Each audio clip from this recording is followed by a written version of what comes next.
Good evening and welcome once again. It's Go Do Your Own Research with another live stream for your listening or watching pleasure.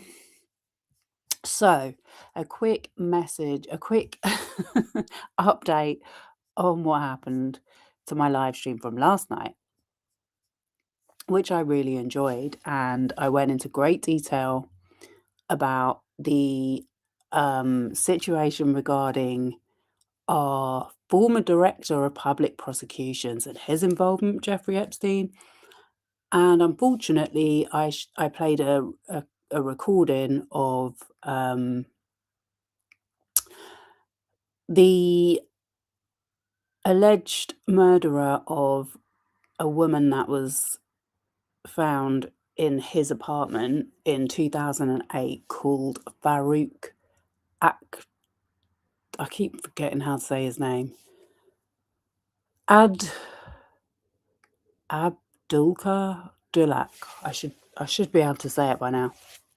Anyway, his dad, Shahir, was very good friends with Jeffrey Epstein, and Jeffrey Epstein arranged that meeting. He got paid 20 grand. Talked about, good evening, Kayla. How are you, love? Talked about how they could reduce his son's sentence down. There was talk from Jeffrey Epstein about house arrests and charity work. Anyway, I think that's a bit of a scandal, which no one's talking about in this country. But quick article in the Daily Telegraph, and we're all supposed to believe Lord Kenneth MacDonald's version of events. So yeah, that video, only because I used that tiny bit of footage, was copyright claimed by the BBC. So it cannot be seen in the UK right now. I'm hoping I can upload it again, but it's over 3 hours, so it's just so much storage space. But the other thing that I talked about a little bit was Steve Bannon and their relationship, and how Steve Bannon is essentially behind Tommy Robinson and his position, and how Jeffrey Epstein was saying, good job or something like that. And I did double check, because obviously I don't really follow this stuff, but yeah, Steve Bannon has done like recorded messages for Tommy Robinson rallies and stuff. So yeah, speaking of Steve Bannon, by the way, I'm not coming on camera tonight. I couldn't be bothered to do my lashes, so it's just going to be the little thing down here, my little logo. But yeah, so Steve Bannon, and there was this other guy that I had seen on an email chain between them called Will Bolan. And I was like, Will Bolan has worked for the Podesta organization, which was supposed to be where the Pizzagate emails were leaked from. So I just thought it was very interesting, and I thought it was in 2017. It was actually in 2017 anyway, so I had to go back and check my notes, and I did manage to find that email chain, but it's not actually on the Epstein files, but we'll get to that in a minute. So yeah, I found this article from 2016 about Steve Bannon, and it says, and it's from this magazine called Slate, and it says, Steve Bannon was once hired to manage an artificial world of people living under glass before the Trump campaign. Yeah, so I knew that he was an investment banker, but artificial world of people living under glass? And I mean, I'm not being funny, yeah, but I was looking at this picture and I'm like, Jeffrey Epstein was so particular about women's looks, but clearly these thoughts did not apply to the men he hung around with, and their weight as well. So it says Stephen Bannon responds to a caller while hosting Breitbart News Daily. And the first thing it says, I did not even know this, Steve Bannon does not at this point seem to have been a good hire for Donald Trump's campaign. So bear in mind, this is 2016. This is when in America, the Trump campaign is in full steam. I'm just trying to get the comments up. Right. And over in the UK, we had the Brexit vote about to be happening, the referendum, as it was called. So it says, and that's kind of where, like, his name, he was one of those people that his name just came into the conversation, didn't know how, didn't know when, but all of a sudden he was on the news. It has emerged that he was charged with domestic violence and battery in 1996 and allegedly threatened his wife to keep her quiet. Oh, would you believe it? Would you believe that? He is illegally registered to vote in Florida as the resident of a vacant house. His presence has helped Clinton to solidify in voters' minds the connections between Trump and the right-wing fringe, and most relevantly to the prospects of Trump's campaign organization, the last project he ran, the alt-right propaganda outlet Breitbart, saw an exodus of people disgusted with his character. As it turns out, Breitbart wasn't the first project to implode on Bannon's watch. I mean, the thought of these two psychopaths, him and Epstein, getting together after all of this is truly a sight to behold in real time. Well, not real time, but like we can see their messages in real time because they were like besties. The name Steve Bannon may not mean much to most people in southern Arizona. Tim Steller of the Arizona Daily Star wrote on Thursday, but to those involved in Biosphere 2, it brings back memories of a troubled time. For a time in the 90s, Bannon ran the famed Biosphere 2 project in an equally disharmonious fashion as he ran Breitbart, feuding with crew members, calling one a bimbo, and threatening to shove a statement on safety violations down her expletive throat.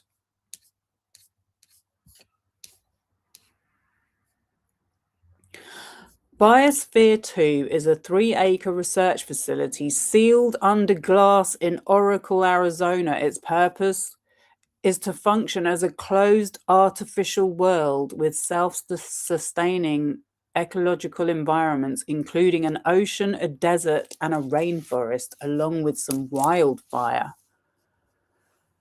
Twice in 1991 and 1994, researchers were locked into the biosphere to attempt to live there independently for 2 years. They closely studied its environments while eating only food they'd grown in the sphere,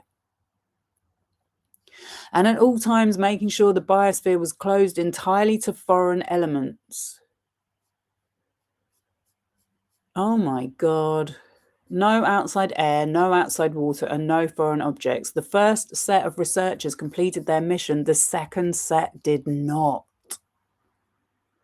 By the end of the first mission in September 1993, the biosphere was costing its backer, Ed Bass, a wealthy Texan environmentalist and philanthropist, $1 million a month. Bass decided to bring in Bannon, then an investment banker, to bring the biosphere's finances under control.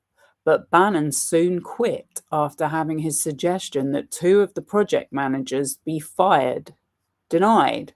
Just under a month after the second mission began in 1994, though, Bass changed his mind, fired the managers, and rehired Bannon as his new sheriff or dictator, according to a member of the Biosphere management team interviewed by the Daily Star.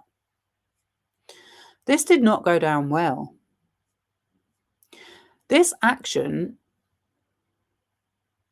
from the Tuscan Citizen, this action prompted Abigail Alling and another original Biosphere 2 crew member, Mark Van Thillo, to return from a business trip in Japan, break into the system in the middle of the night and warn crew members that new management was incapable of running the project, they have said. This sounds crazy. According to the New York Times, Alling and Van Thillo's actions shattered part of the sphere's glass and allowed outdoor air to flow into the dome for 15 minutes. What was the point of this? Comprising the integrity of the biosphere's sealed environment, the mission would end early in September 1994. Comments made by Bannon during this time, working for the Biosphere Project and in the early stages of criminal proceedings against Alling and Van Thillo, would later emerge in a breach of contract, an abuse of process lawsuit by the two. During proceedings, Bannon admitted to calling Alling a bimbo and a self-centered, deluded young woman. He also admitted he had threatened to kick Alling's ass after being thwarted in his plans to fire managers in 1993, and that he had threatened to ram a 5-page statement on safety violations in the biosphere that Alling had brought up in a grand jury hearing down her expletive throat. The roughness with women, the internal squabbles, doing the bidding of a wealthy man with a wild project. There is much from this chapter of Bannon's life that suggests he's a perversely perfect fit for the Trump campaign, which he now controls. One can't help but wonder if continued bad press or the divisive management style he evidently carried over from the biosphere to Breitbart might eventually lead to his departure from Team Trump as well. I saw something about Milo. Where was it?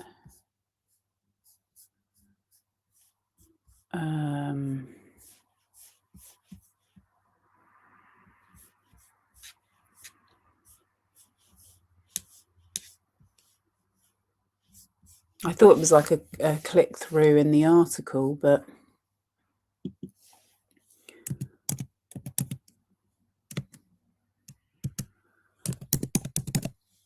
yeah, I didn't know. I didn't know all this. I didn't know all this. They don't tell you all this on EPSTEINfiles.org.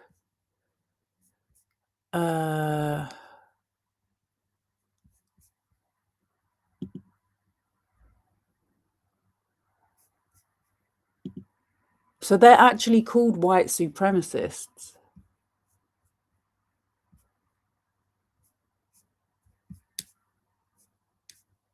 Leaked emails in 2017. Oh. He's not very good at not having leaked emails. Withdraw consent. Okay, let's try this. Leaked emails show Milo Yiannopoulos worked with Stephen Bannon, alt-right, to transform Breitbart. So the first time I heard about this guy is when he was working with Kanye West, and like I said, he took Kanye West into the MAGA world, which was probably how I got introduced to it. Before becoming White House chief strategist, Stephen Bannon ran Breitbart, a website he said he wanted to be the platform for the alt-right. Documents and emails obtained by BuzzFeed News show how Breitbart's former tech editor, right-wing provocateur Milo Yiannopoulos, worked with white nationalists to define alt-right and set Breitbart on its current course.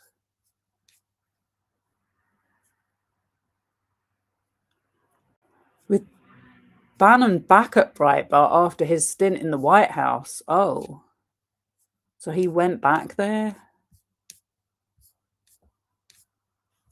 Or maybe he never left.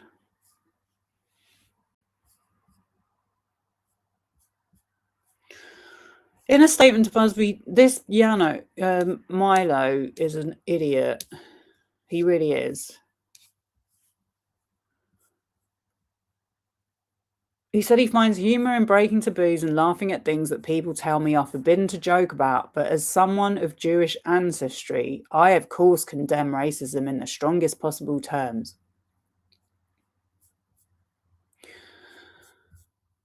For more on Breitbart, the alt-right and a video of Yiannopoulos singing America the Beautiful at a Dallas bar as white nationalist Richard Spencer and others Sieg Heil visit BuzzFeed News. Yeah, I thought I saw something earlier about him leaving, but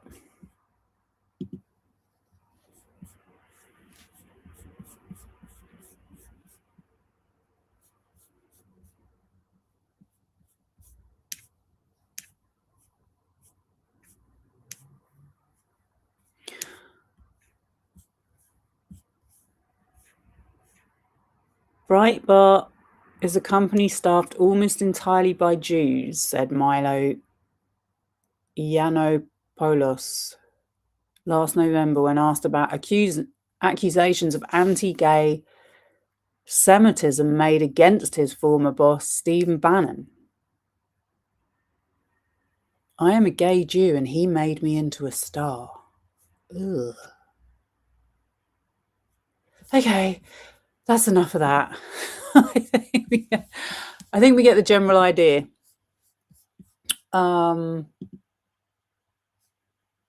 So anyway, it all ties in very nicely with tonight's theme of how MAGA and people who are obsessed with the far right bully and harass people online.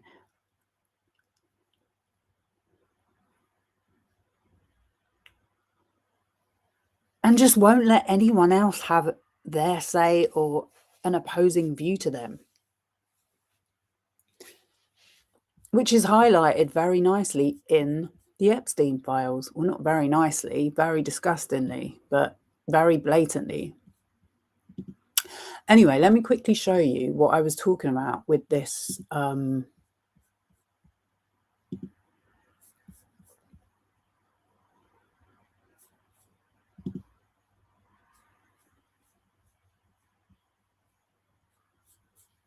email from... Actually, the first thing I want to show you is this. Okay. Right. So I used a search engine earlier and I put in Will Bolen Epstein files. And I mean, the first thing that comes up when you do a search, yeah, whether you like it or not, is an AI overview. But do not ever trust an AI overview. I'll tell you why. Look at this. Based on the latest Epstein files released through early February 2026, including over 33,000 pages released by the House Oversight Committee and 18,000 plus emails obtained by Bloomberg in late 2025. That part is very relevant. There is no mention of a Will Bolen in the context of the Epstein investigation. It is possible that Will Boland is being confused with other names appearing in the sometimes partially redacted documents, or he is not a person of significance in the newly disclosed files. I beg to differ strongly.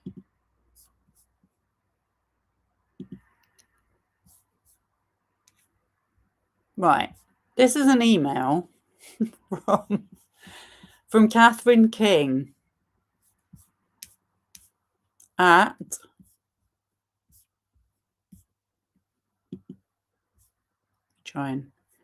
Steptoe and Johnson LLP. Okay, this is one of Jeffrey Epstein's law firms.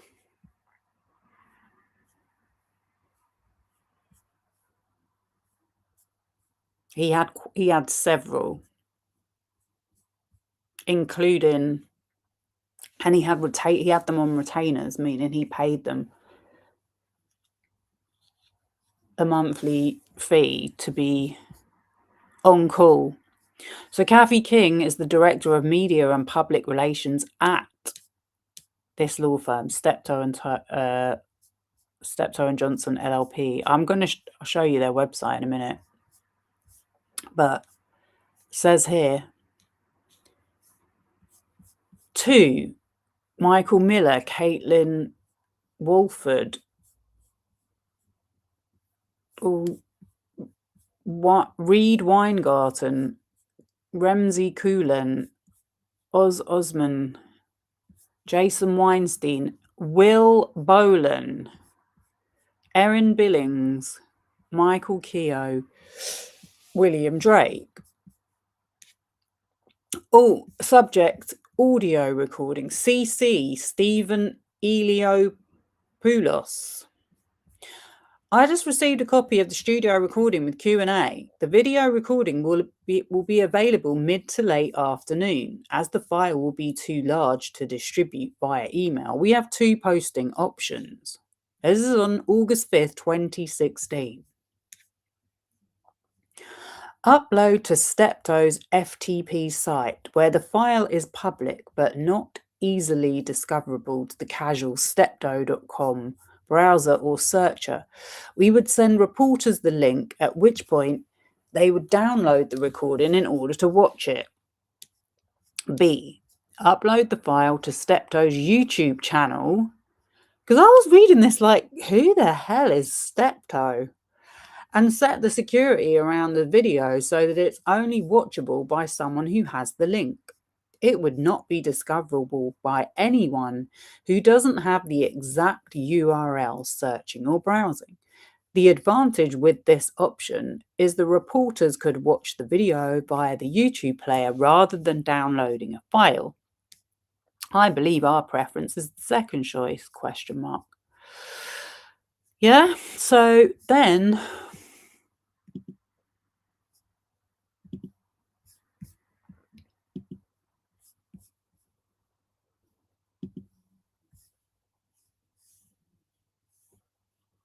there's another email from Will Boland. Yeah, I don't think it can be anyone else other than the Will Boland that I looked up yesterday.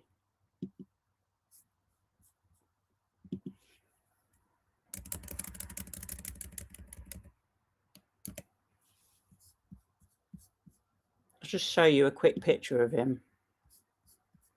Actually, let's just see if he's pictured with Steve Bannon.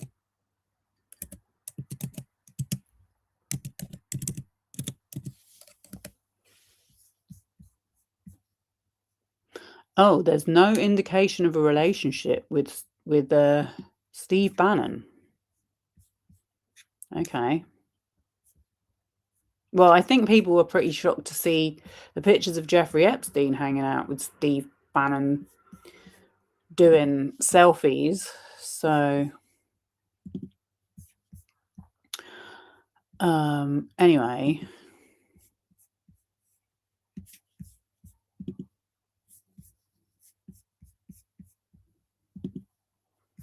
that's him.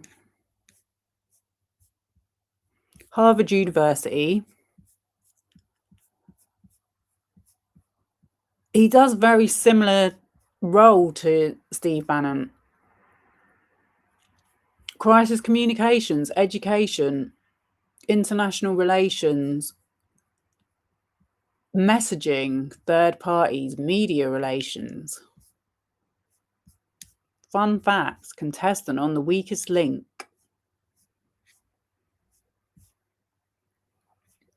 And then, like I said, he was,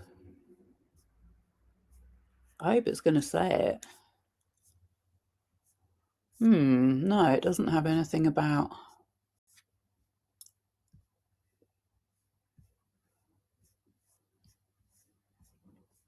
It says it on his LinkedIn.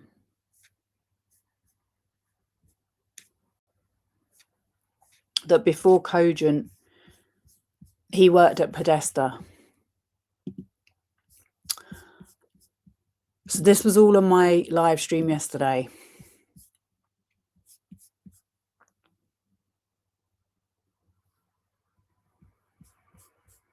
Right, where was I?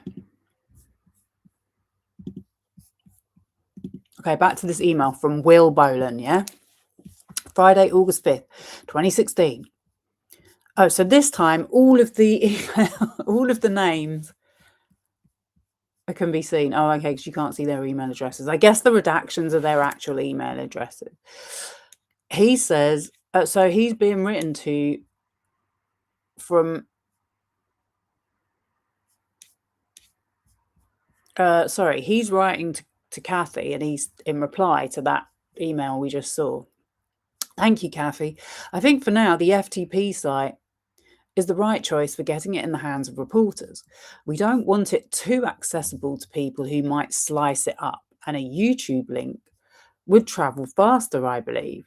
We eventually want to trim the video into chunks and post on YouTube through AFSV's channels. Well, if you're concerned that people might want to slice it up, says says Kathy.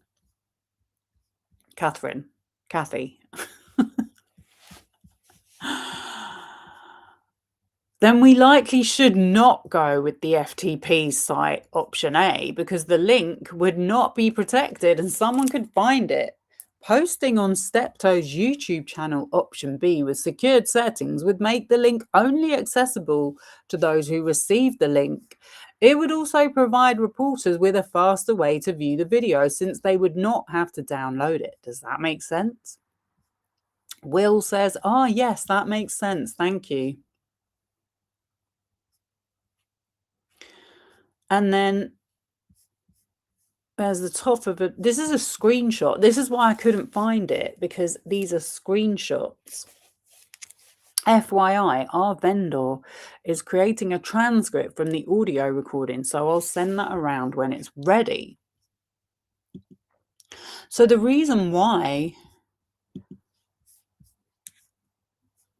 how I found these people was because I was looking through this page, which I showed yesterday, which is the EPSTEIN org with Steve Bannon, EPSTEIN Webb org, and it has at the bottom, there's the map that I showed yesterday. The other thing that I meant to mention yesterday in relation to Brock Pierce is there was some connection to, I think, Ghislaine Maxwell's sister's boyfriend. And apparently he was someone that deleted stuff off the internet. And that was how Brock Pierce met Jeffrey Epstein.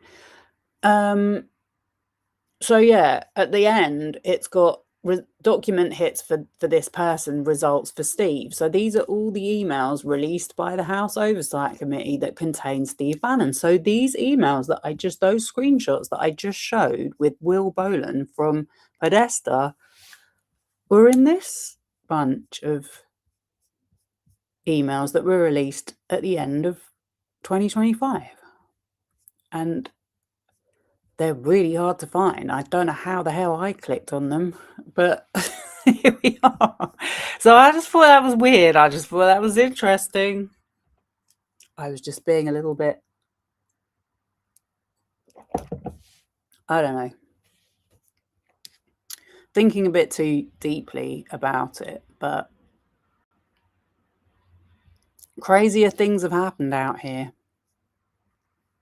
I just wondered why they were associated with Steve Bannon, because his name's not on them. And according to Google, they don't know each other. But anyway, I wonder if I can find them right now. Probably not, because there's so many to look through. But anyway, I think it might be one of these. I don't know. But yeah, let me show you quickly before we move on, because I didn't even know until today that Steptoe is one of Jeffrey Epstein's longtime law firms. And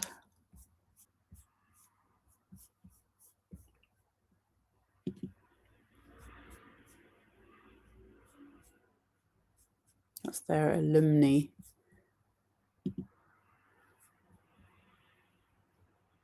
I wonder if they advertise they've worked with him.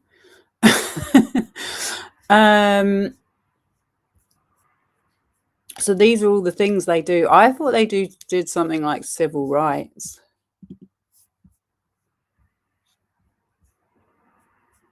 Business issues and markets, crisis management, practices and industries, intellectual property, litigation and dispute resolution. But they have a YouTube channel.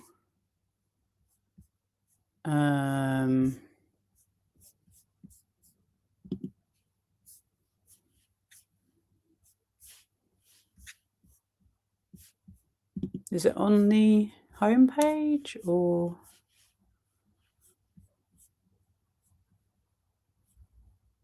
am I gonna have to?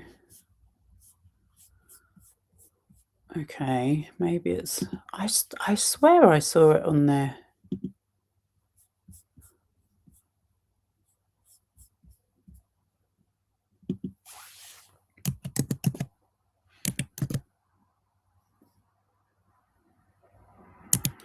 Steptoe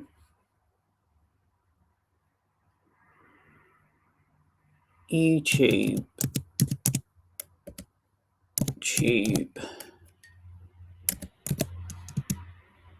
channel.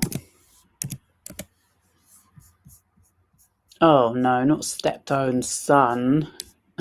Oh my god, this is what things are so hard to find when you're doing this research. Honestly, it's like you find something randomly and then you try and find it again, and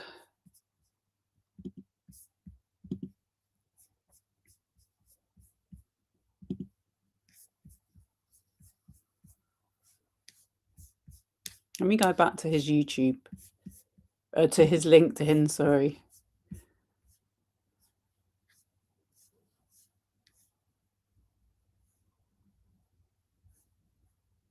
Oh no, wrong guy. Wrong guy. He's not at Steptoe. Sorry. I'm getting confused now.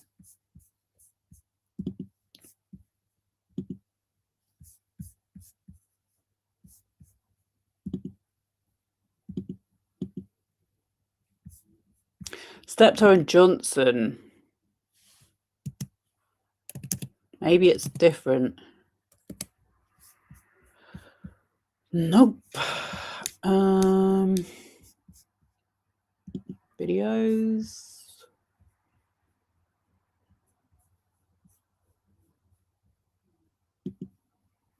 Oh, that's their Twitter account.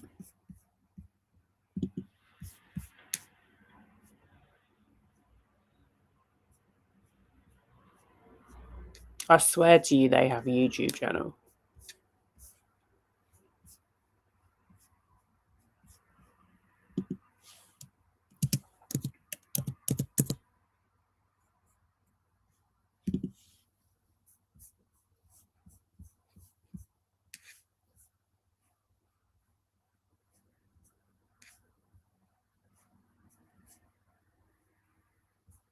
Man, I really do not like using Google, I tell you.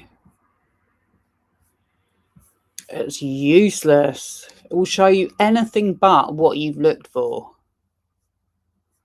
Anything but. Give me 1 second.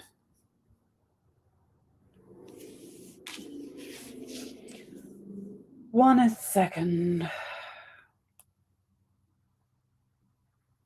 I said to myself, shall I transfer it? No, it'd be fine. Oh, it is on their website. I don't believe it.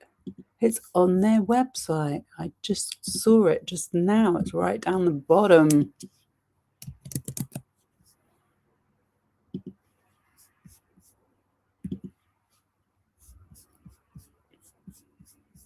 Whoever designed this website.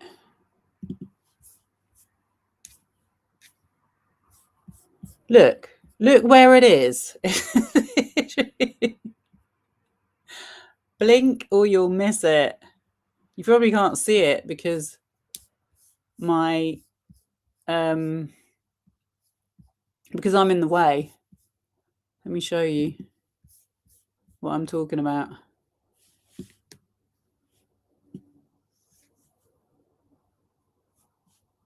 Nope. I didn't mean to do that.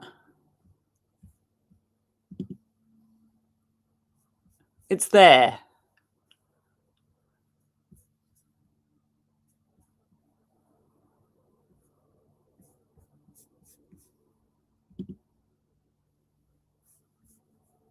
Did you see it?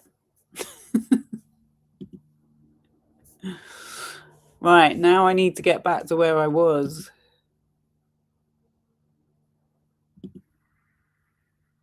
Okay.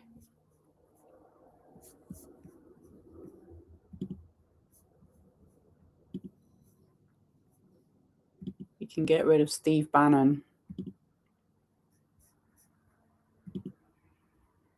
We can get rid of that. Right, I'm clicking on the YouTube channel. And there it is. And this is what they wanted to put out. Some kind of recording, some kind of secret Q&A recording involving Jeffrey Epstein in 2016. On this YouTube channel, which has 102 videos, 155 subscribers. I was like, what the hell am I looking at right now? It's like kind of corporate Zoom calls.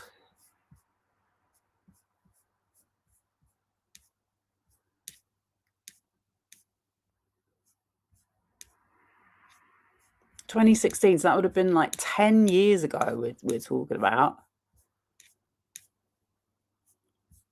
I just can't see Jeffrey Epstein being on here, but you learn something new every day.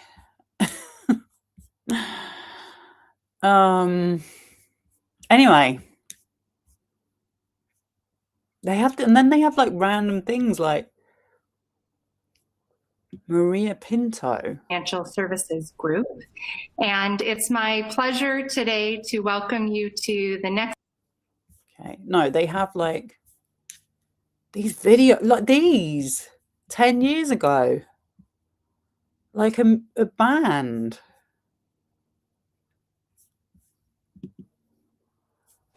You guys ready? What?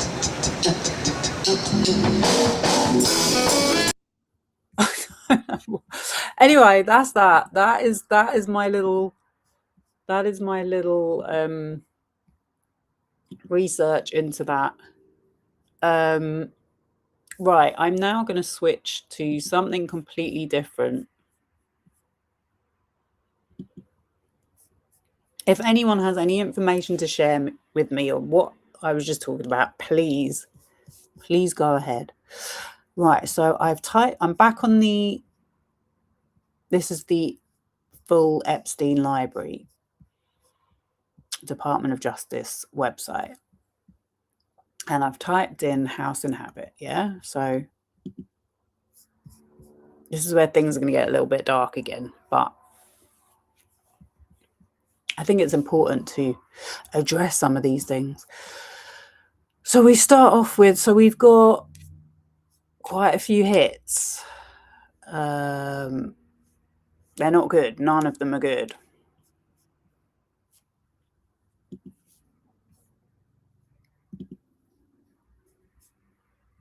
We start off with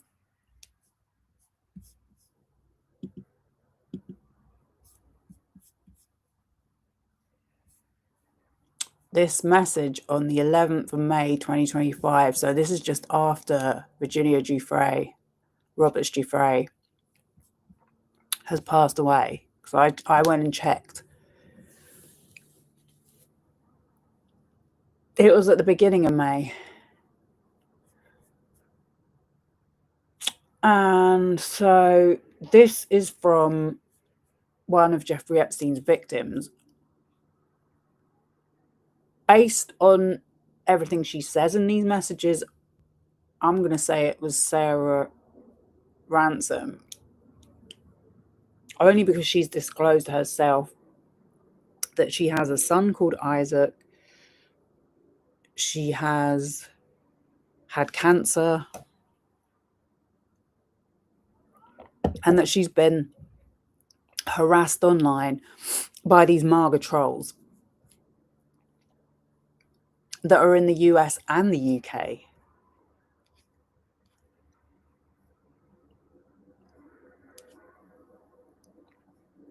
So it's sent to Sigrid McCauley, Colette Brannon, Emily Steele, Jennifer Freeman, Brad Edwards. These are the lawyers, and I guess people at the publishers, because when I first read it, I was like, who is this? And she said she'd published a book and had to do all these promotional interviews and stuff, and how she hadn't felt protected. So I think, like what I was saying yesterday, is the categorization by the media in general of any of these women as sex workers opens them up to this kind of abuse online.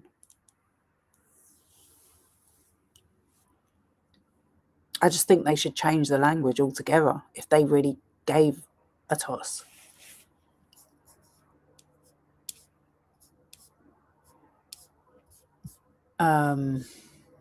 We can start with that.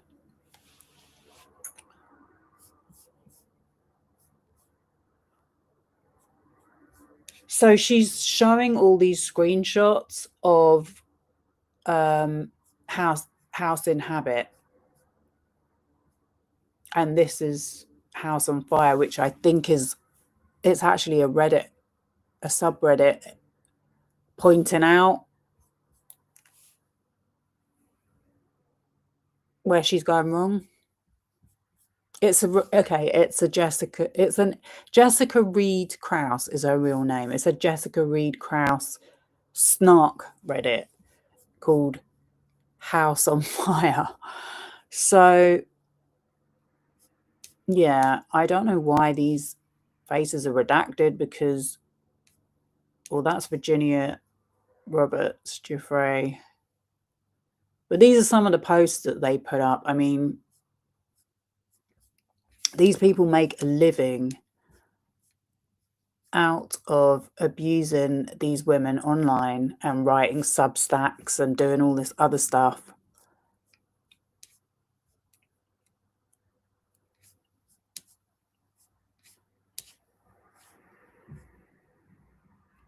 Vicky Ward investigates. So she was the journalist that wrote for Vanity Fair.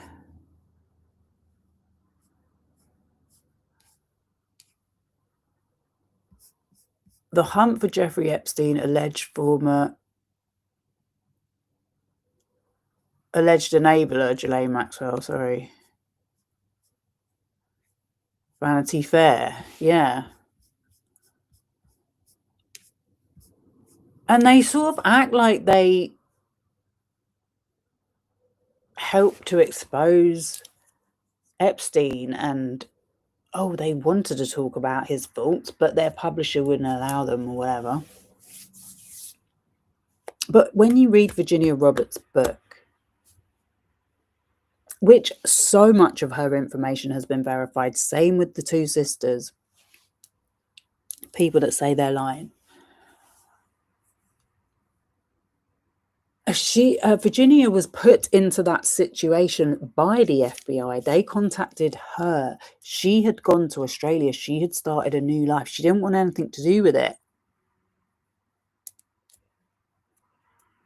And then she made the decision to comply with them. She didn't go to them. They came to her.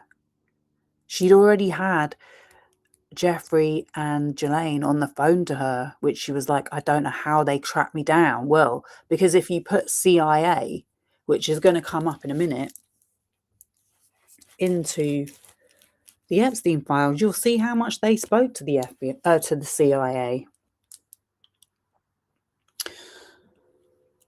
But yeah, that's how Virginia got involved. I don't know about Sarah. I've not read her book, but I imagine it was similar. I don't think anyone would choose this path.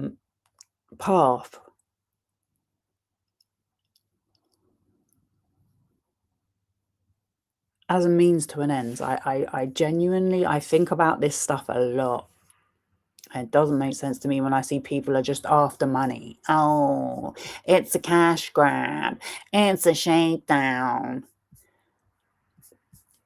These men that commit these abuse crimes and all the other stuff offer them money.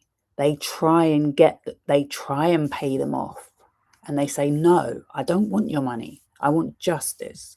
I want to speak out so that everyone can see who you are. And the lawyers tell them, yeah, we're going to bring them down. We've got you. And then years and years go on.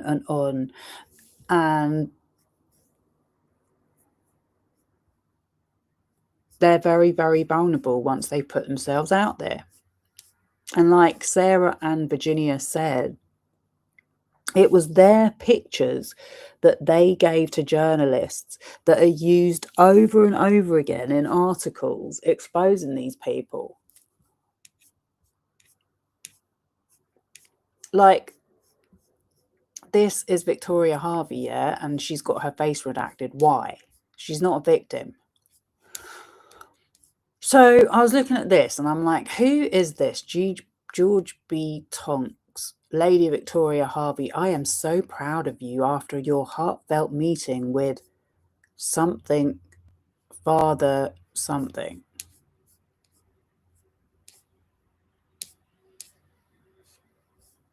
Lady Victoria Harvey is a liar and a conspiracy theorist and a troll.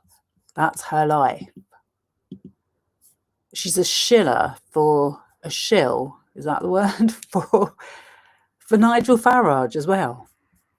I could do a whole episode on it, but I just don't really want to talk about him because he's such an awful person. But I've already said, I knew this woman that's friends with her for ages. She was my client.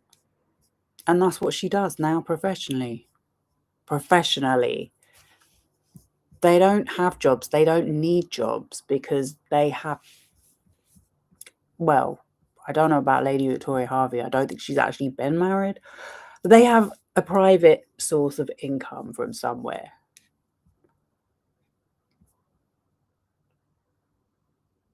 In the case of the woman I'm talking about, it's from her ex-husband, who's in the WEF.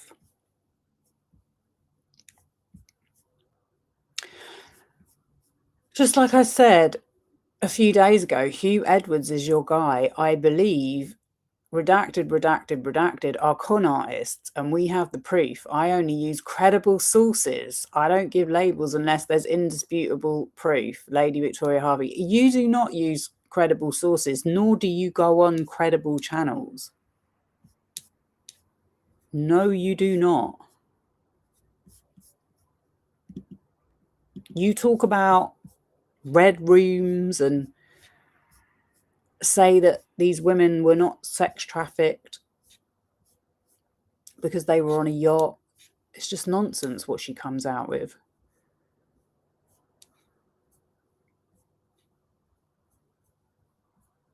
Has anyone seen, it's really disturbing, the videos on Jeffrey Epstein's iPhone?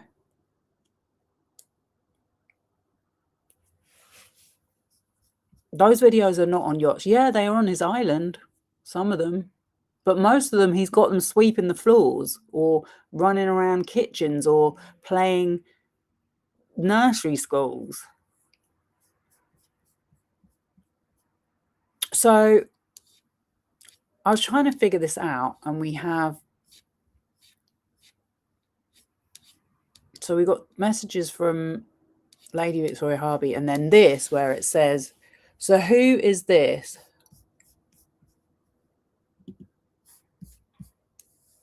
Oops. This is some Dropbox folder.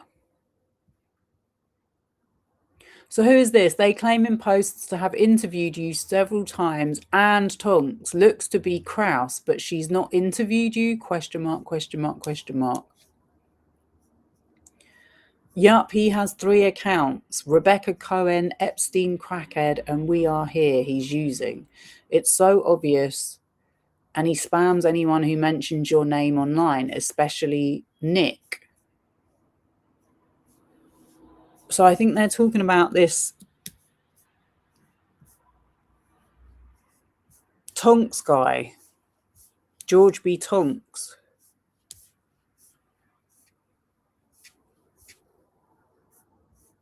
George B. Tonks, go back up.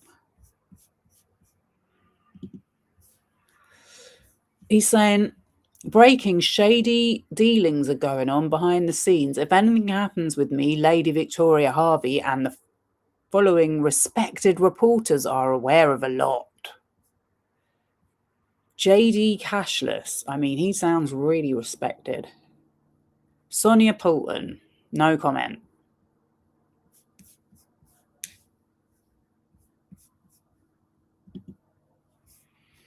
Khadija Safdar. No idea. Okay, so this is what they're talking about. Good morning. Redacted asked I share with you a Dropbox link that is being shared on Twitter, allegedly hosted by Jessica Reed Krause, aka House in Habit, on Instagram, that contains my personal circumstances, my personal communications. Mr. Tonks is using people on Twitter to spread it. Yeah, he's literally a Twitter troll, so I had to go and look him up quickly, because I might never heard of ya. So George B. Tonks, apparently from the UK. I am exposing the Jew crew. Does this sound familiar?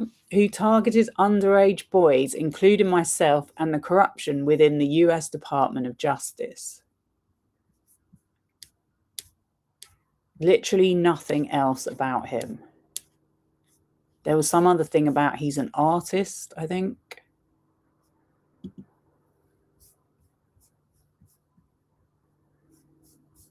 I think that could be him. George Tonks interview TikTok.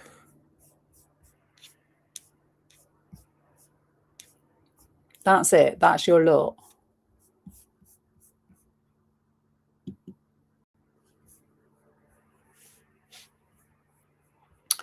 So go to his YouTube channel.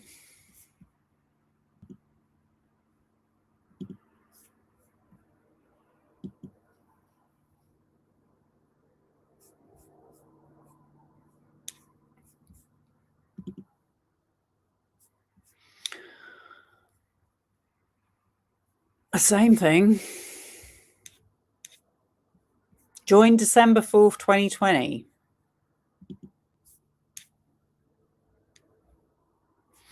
The photo below was taken in my San Francisco office at DuPont Model Management in the 1980s.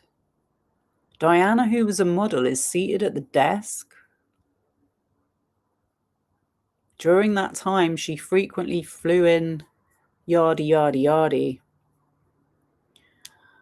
If anyone has information regarding Second City Capital Partners, as mentioned in the Epstein files, please DM me below. A victim of Strauss Zelnick speaks out.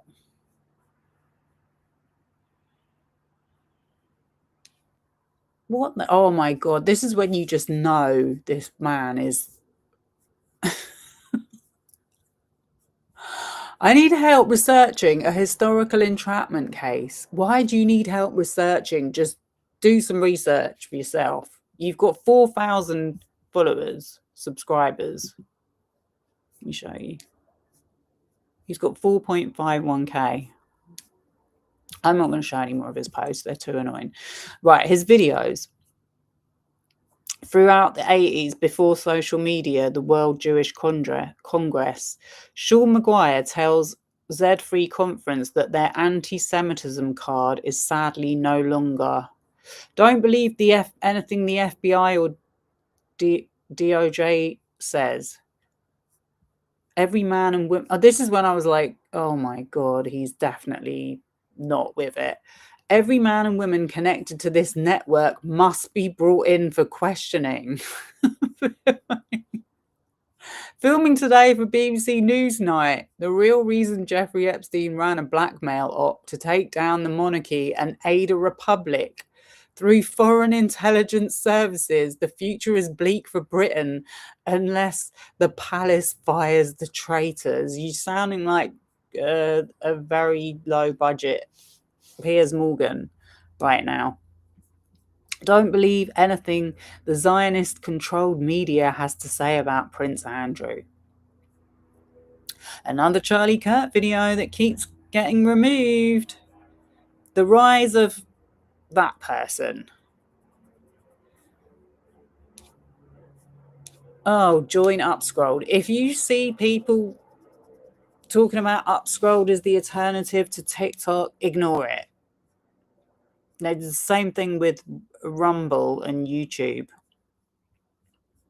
Don't waste your time, your money, or your data. And then he's got videos of Lady Victoria Hervey speaking to one of these podcasters I was talking about yesterday. I think his name is James something or other. I can't remember exactly. But it's all about,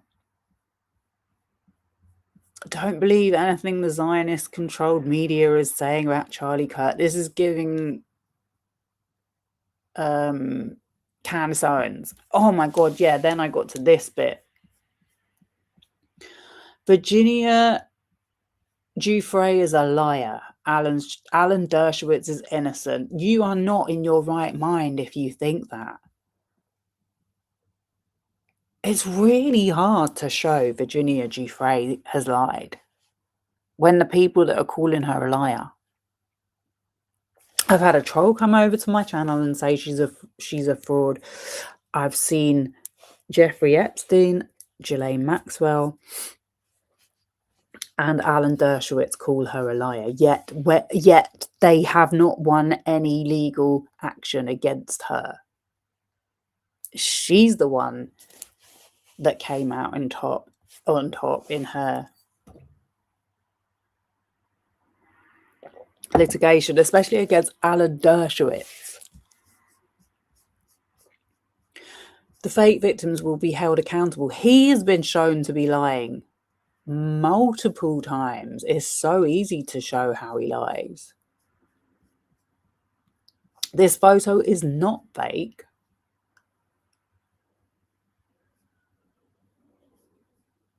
Virginia Roberts gave the original to the FBI.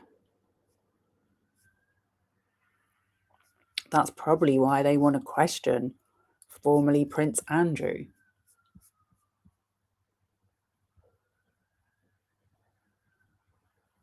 But at the same time, they didn't give it back to her. So I think she felt pretty cheated. But yeah, so that is George Tonks. Let's go back to the files. And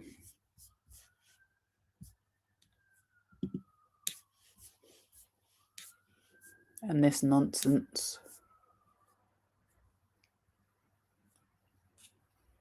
And this is another thing they do. So apparently these are his alt accounts. Epstein crackhead. And we are here. Additional text message and emails will be released next week. Get ready.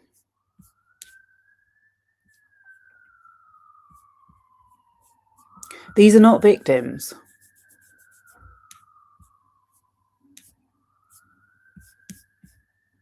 Look at the stuff he's posting as source. Lady Victoria Harvey going on GB News. GB News is literally a paid-for propaganda channel. Rebecca Cohen. Oh, this is his this is his alt. I see. He's so manic, he's trying to spam me too. And then I was like, wait, he's got an ankle bracelet?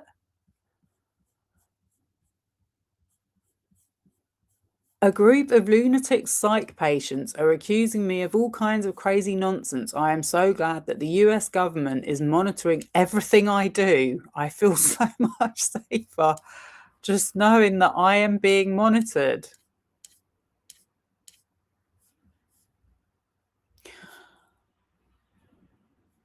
Could it be one of the, I don't know, like, do they do those monitoring bracelets for testing alcohol?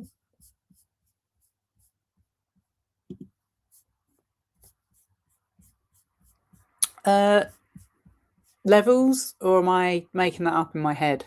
We've got some more people in the chat. Wow, sorry, I've missed all I've missed all your chat. Let's go and have a quick look. The secret covenant, an illusion it will be, so large, so vast, it will escape the perception. Those who will see it will be thought of as insane. We will create separate fronts to prevent them from. Kevin double-crossed me. I do not doubt his evidence. International. Oh, Gary Waterman. This is what you were talking about yesterday.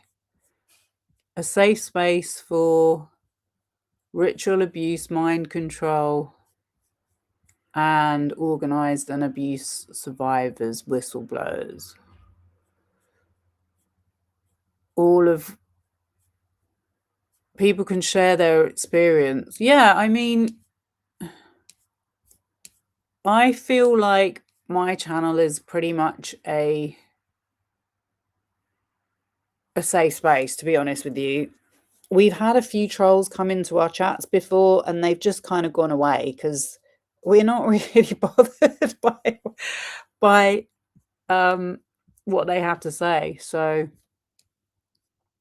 but yeah, right, I definitely try and make my channel as supportive of survivors as I can without trying to cash in on any of that stuff, because I've seen how ugly it can be. And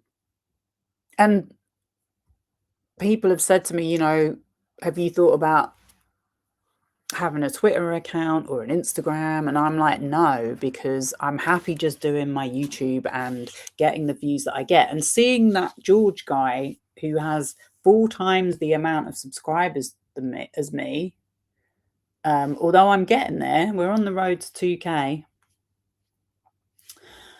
Yeah, some of his videos get less views than me. So I'm like, you know, he does all that. He's got allies and he's not even getting views on his video. So I'll just sit here and do my little thing.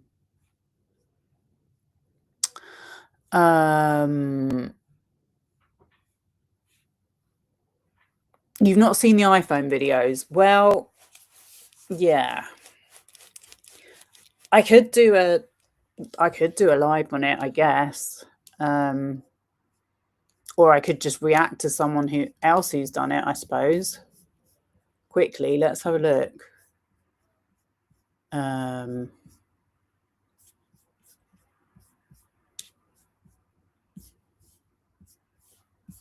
Let me see. Jeffrey, just to interrupt for 1 sec.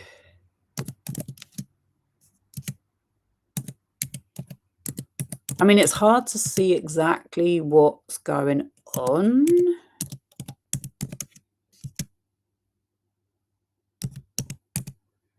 But you can make out enough. Okay, so this was one I saw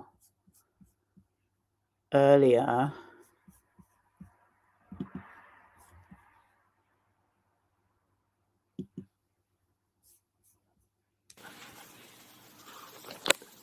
That's the best you can do? Huh? Yes. No, come on, you do like a model photo. Well, does it work if the flash is on? Yes. Let's see, have to stand back. I think. I see. This doesn't come. This is. That's the luck. Oh no. But your boobs are sticking out. No, it's not.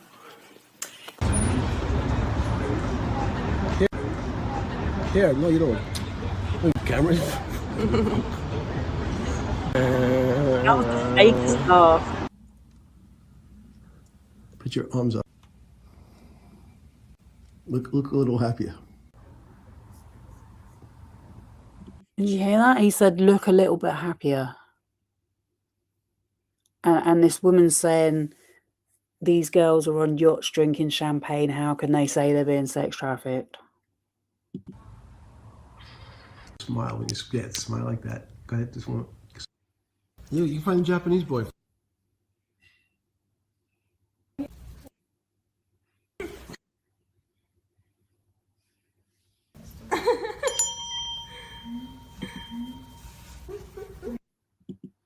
Doesn't work. I'm telling you, these people are freaks. Not the people in the videos. The people Jeffrey Epstein hangs around with. Look how much fun. Hey.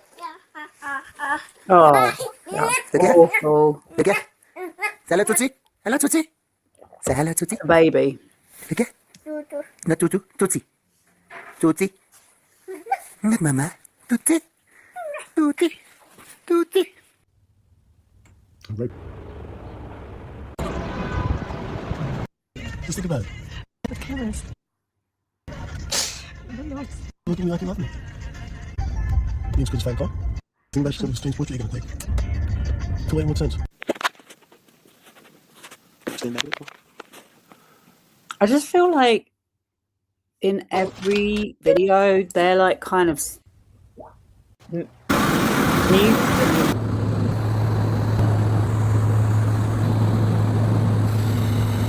lifeless, and he's just direct.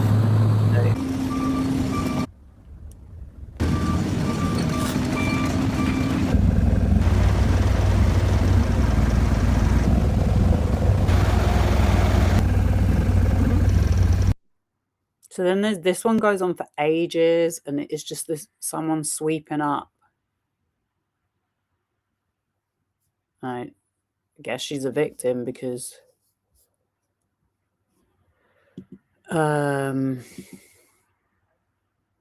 this is really creepy. This one is awful.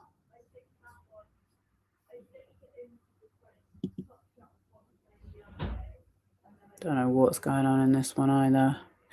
But yeah, so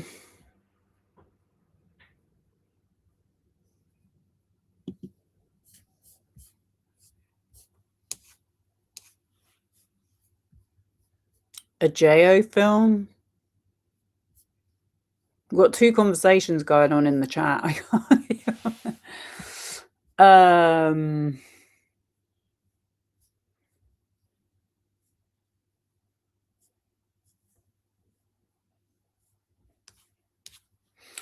Yes, religion is definitely a front.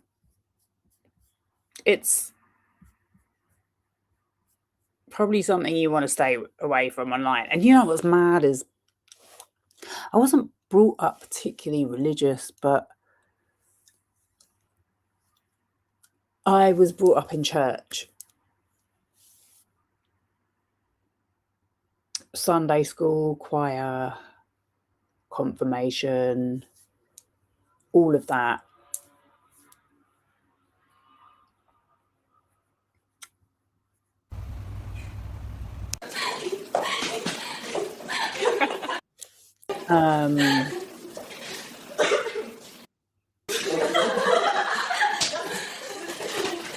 But I forgot what I was going to say.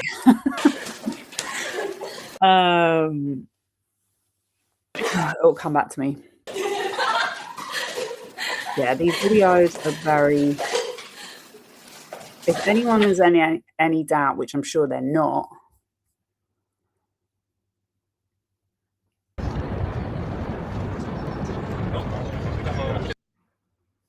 oh yeah,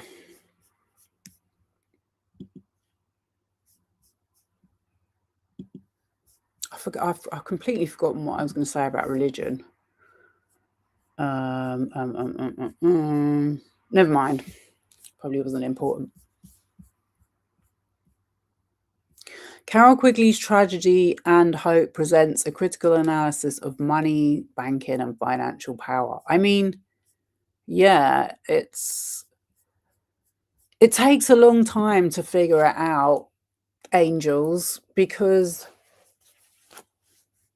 it's shrouded in so much mystery. But my starting point was The Big Short. I read that book before the movie came out.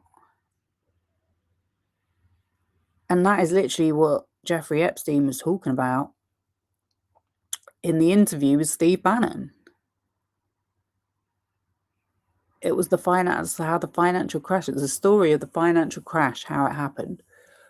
The movie didn't, well, obviously it was the Hollywood version, so it didn't do the book justice, in my opinion. But that was my starting point. But then when you start looking into the tech industry, the influencer industry, the TED Talk industry, and it starts all making sense. Anyway, let's get back to what I was showing you in the Epstein files and this idiot called George B. Tonks. So yeah, these messages are really, really awful, haunting, actually, because at the end of the day, you know, I just showed you those videos. The women that you see standing in front of the court with their lawyers dressed in suits were once the age of the girls in those videos. That's how young and vulnerable they were at the time. And now they're sending these really, really haunting, upsetting messages. You could hear how desperate they are and how hurt they are. I'm dealing with seriously powerful people who prefer I pass away soon, just an FYI. Oh, so this one, actually, sorry, my bad. I think I've made a mistake. I thought this was from Sarah, but I think this is actually could be from Virginia. Because yeah, but no, it couldn't, because this is after she passed away. Unless they've just put all these messages on one thread. That's why I was confused.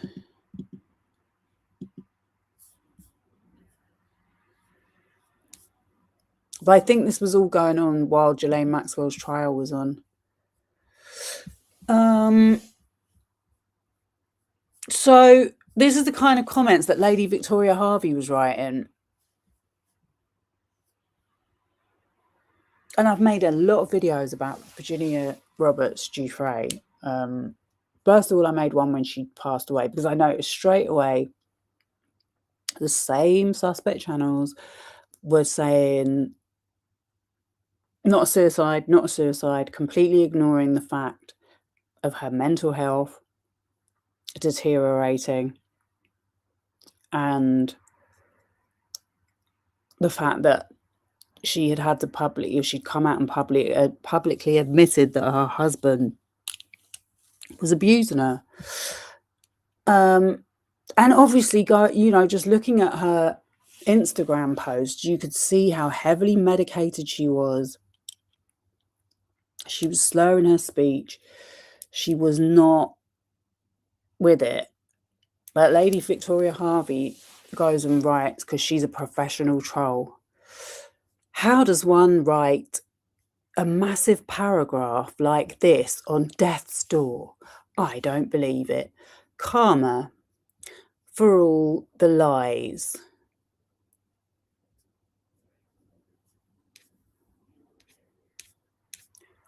Putrid, I'd say.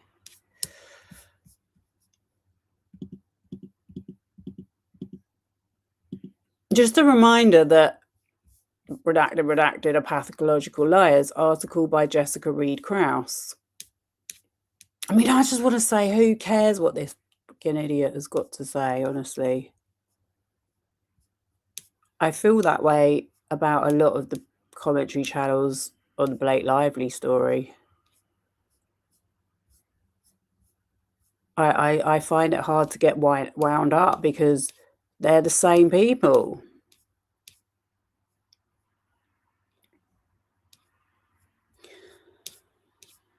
And then we've got Daily Mail, who started it in the first place. They published this photo in the first place. Lady Victoria Harvey claims there is hope for disgraced socialite Ghislaine Maxwell, but reveals her support of the sex trafficker forced her to flee the US. Good. I doubt if it's true, but...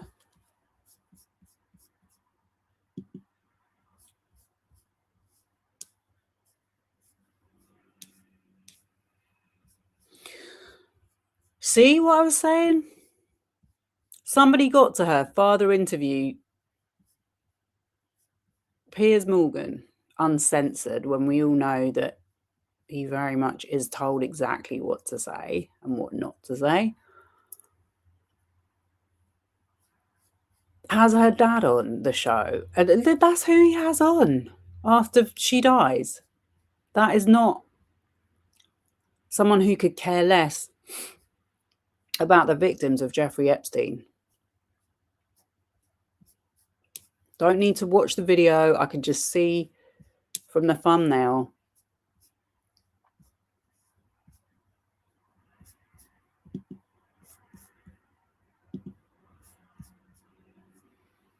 that he hasn't got a clue.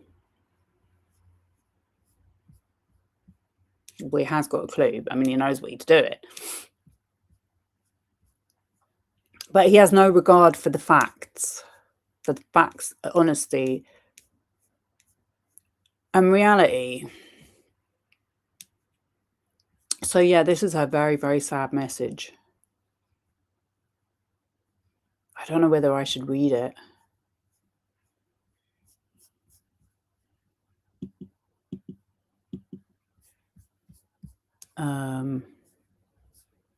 She was very, very angry at her lawyers. David, I was right about Wexner and his gang of elites. How unfair. Oh.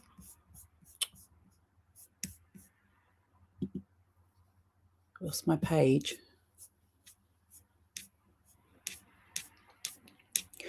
Okay, maybe I will go to the next one.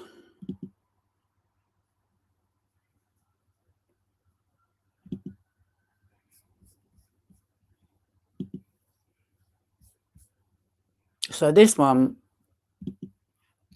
was on the 20th of April, 2025. And it said, I became CIA to the conspiracy crowd thanks to a pair called Webb. They labelled me this because I was sodomized by Stan Pottinger, and prior to this, Pottinger boys Bedwards tormented me with SA abuse, misappropriated funds, lied about an appeal process. Sigrid Macaulay and David Boys lied to both me and my sister, claiming we couldn't appeal the decision to steal my compensation. It was to cover up their blackmail bank scheme on behalf of Libg term adult sex workers who gave 16 to 13 years as an adult employee committing crimes, and is then paid wildly as I watch and beg for my share as the solo whistleblower. Do your jobs, everyone. Before I am murdered by this gang, please do your jobs. Why have I been provided zero protection as a federal witness? So these are just the same messages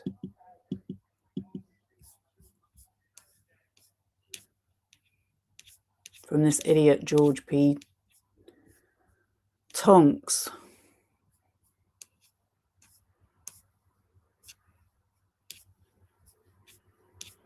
And I mean, I know we should believe all victims.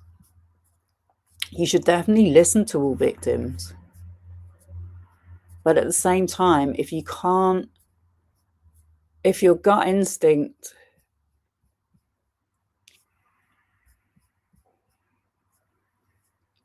tells you there's something not adding up about what they're saying, then just stay the hell away from them. I'm talking about this guy. Oh, that's really annoying. But yeah, it does look like they're making threats. There is nothing wrong with me for forgiving Leslie Wexner. I have moved on from what happened over 40 years ago. So I guess he's trying to say that he was abused by Leslie Wexner. I doubt if there's any way of verifying that. Those arrests may be coming sooner than we thought. The very honest and outspoken Lady Victoria Harvey at her best. Finally, someone who is not afraid to expose the truth about the lying, fake, so-called Epstein victims. They're not lying and they're not fake. So much of what they have said has been verified by other people. And the people that you're saying are telling the truth have been shown to be liars. The problem is, it's the Piers Morgans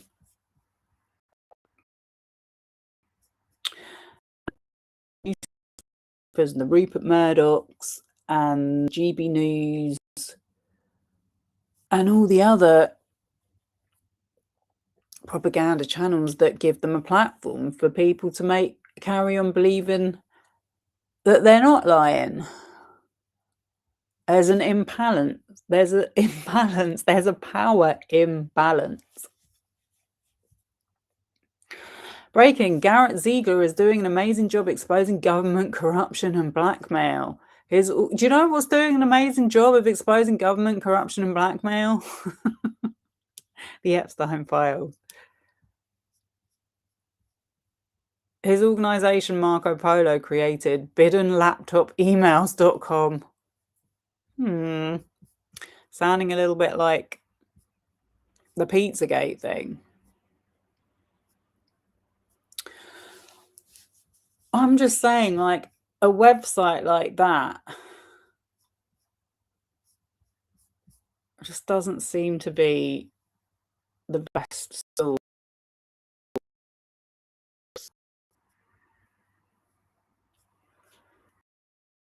One or two emails that a White House staff member recently sent to me between Biden and Henry D. Point. I don't have any doubts that Hunter Biden is not a complete whatever he was tried for. And that Joe Biden has done a lot of bad stuff as well. But if you want to talk about government corruption, have you had a look at what's going on right now? I don't know when this was, but I think this was leading up to, it was 22. Yeah, so they were trying to get Trump elected back in, weren't they? A federal judge stated that I cannot be interviewed without the court's permission. I have decided to turn down all interviews requests. I don't think you're getting too many interview requests looking at your profile, but... Oh, so then there's this other woman, Lucia Osborne Crowley. So I didn't know anything about her until I looked at this. I've always supported Lucia Osborne Crowley. I don't think the Jeffrey Epstein victims do, from what I can see.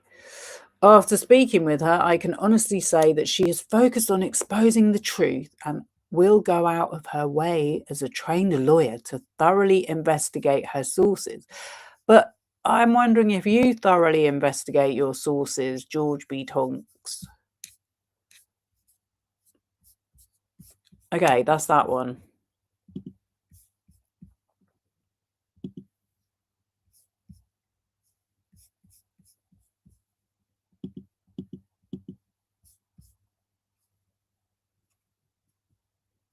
This one really confused me because it's got Ariel Mitchell on it.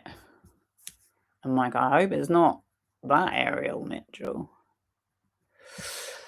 BSF served this felon while on parole. He turned around and used being brought up on stalking me by a federal judge. This is on May 31st. Handed in a letter of lies about me. Then Krause printed it. It lies about David. It lies about Sigrid. It lies about someone. It lies about me. Krause used his letter of lies to write a hit piece while the POD mafia, the pod mafia, abused me. Crickets from authorities, crickets from lawyers, then I die. These lunatics labelled me. I have had to relocate for my safety. They harassed Meghan Markle, Amber Heard, public victims of Epstein, victims of Tate, victims of Diddy. That's what I'm saying. Exactly this same thing happened during the Diddy trial. Those victims were put on the stand. They were ridiculed. They were doxxed. They were given no comeback, pushback, or respect. And I'm sure they expected for it to not go well, but it just happens over and over again. But for some reason, the people that are complaining about are in league with the people that do it.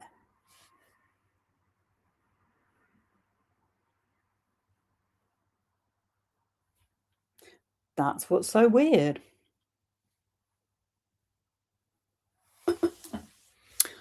We've got a question in the chat about Jed Wallace. Hello, Ghost.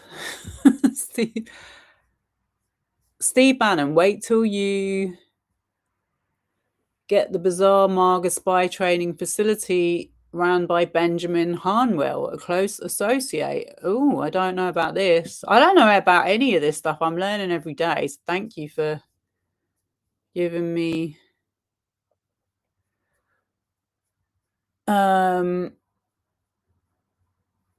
Benjamin Harnwell, a close associate of former Trump strategist Steve Bannon, attempted to set up a gladiator school for far-right MAGA-aligned political activists at the Salty Charterhouse, a 13th century monastery in Italy. Wasn't Jed Wallace described as handling a medical emergency in Italy? No. Yeah, apparently he was able to get a helicopter in an emergency in Rome. And trust me, I searched. I searched to see if there were any incidents reported, but nothing came up. So where's the Tri-Salty Charterhouse? Let's have a look. I'm not sure whether either. I think it was a quote from Brian Friedman, so I'm not sure whether he was even being serious. Oh, it's in the mountains. Wow.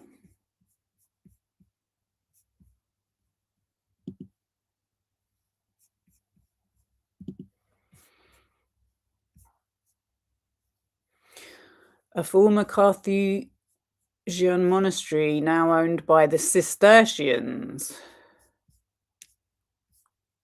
Very nice. In 2018, the former White House chief strategist Steve Bannon announced plans to establish a gladiator school for an aspiring right-wing politicians in the Charterhouse. The Dignitatis Humani Institute, founded by a European associate of Bannon's named Benjamin Harnwell, was evicted from the Charterhouse by the Italian government after it was alleged that rent was not paid. This sounds very similar to what happened to Kanye West and his school / cult. And he had obtained the lease fraudulently. In 2024, an Italian court ruled that the lease had been obtained correctly and all funds had been paid. Oh. Well, so they're still there now?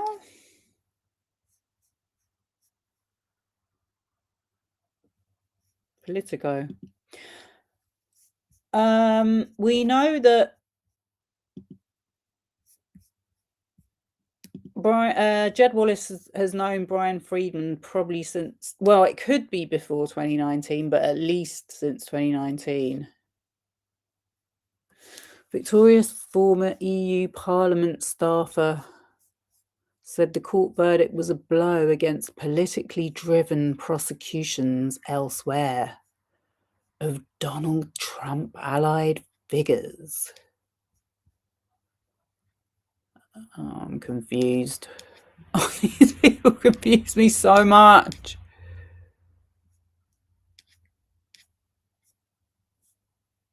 Okay, I don't want to get into all that right now. Thanks though for that tip off. Right. Damn, Ghost Cat, where'd you find out about that? Yeah, I'm glad you're here. I'm loving you're here. This is the kind of info we want to have shared. Right, let's go back to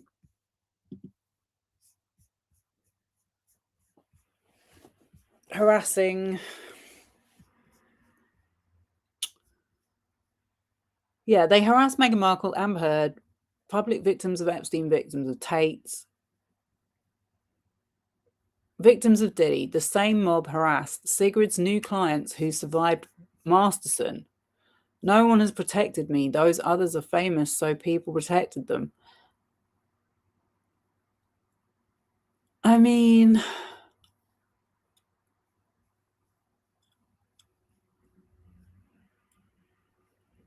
no one has heard of me.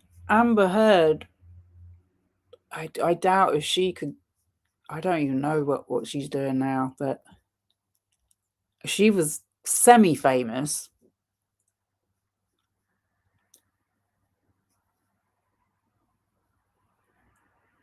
And I don't think she felt very protected.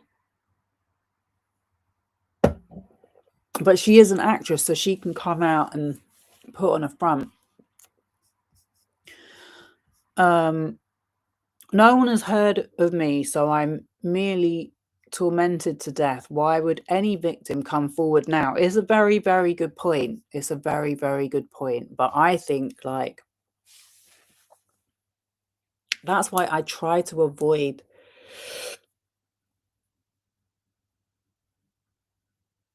going after women. I try to focus on the men that are causing the problems online, mainly, if I can. I know sometimes it's hard not to with some of these women, but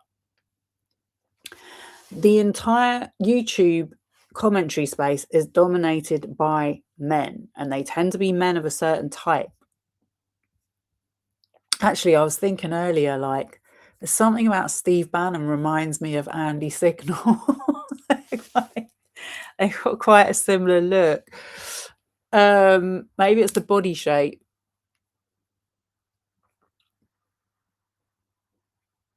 But yeah, I think that we should be actually going after the abusers, the abuse.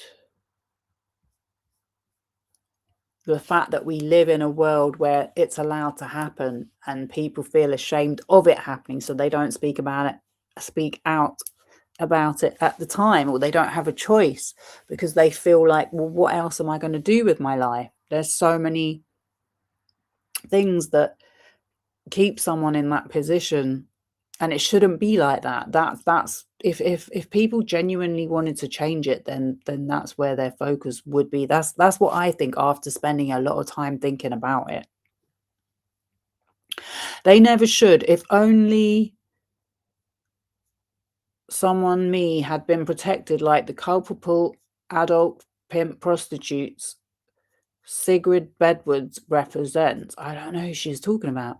They never released the names of the culpables. The culpables are criminal participants, so they provided them with anonymity and compensation. I was provided neither.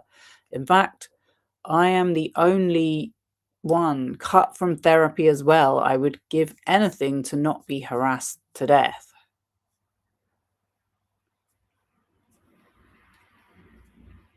I don't know who that is from, because it can't be Sarah. I don't think.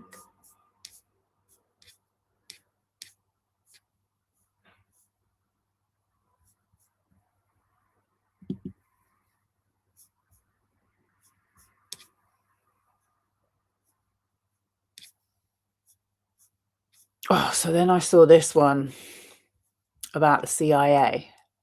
Johnny Bedmore, you don't know anything because of her, because she's been seeding false info into the Epstein case on behalf of the CIA since her entrance publicly in 2019.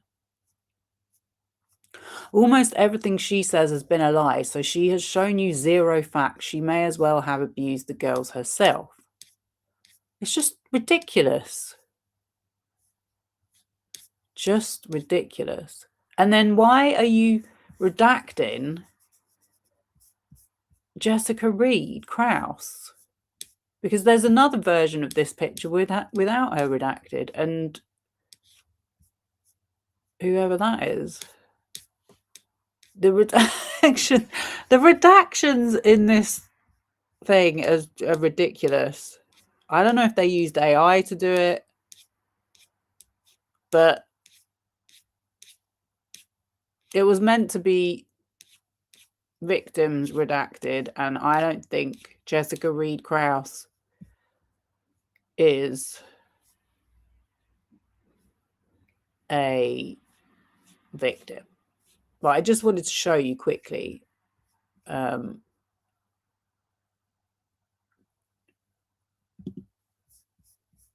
CIA. Put CIA into the Epstein. 777 results.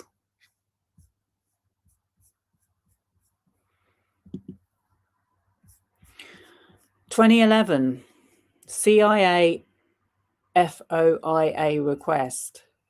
These people have been dealing with the CIA since on email since 2011. This is about getting things privacy overturned and standard privacy waiver.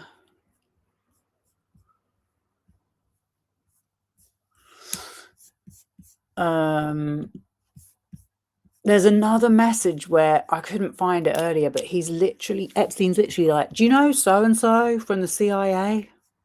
This one, look at this one.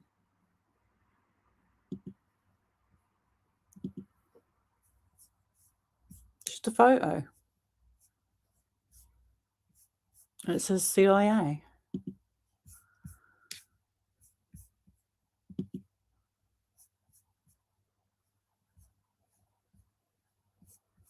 CIA incubator. To Jeffrey, envoyé de mon iPhone. Oh my God. 2013.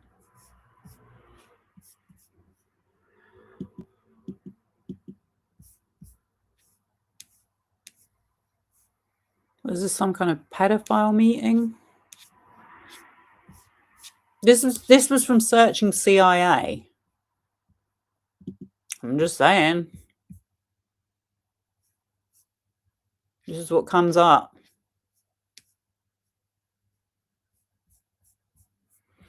John Brennan gave me the CIA agency medal.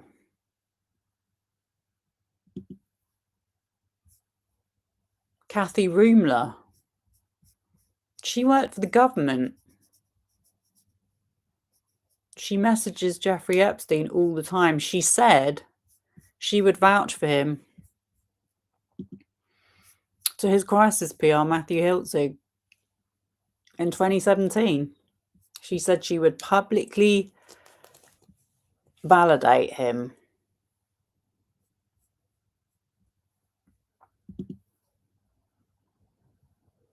Oh, I just saw that. It's annoying when they...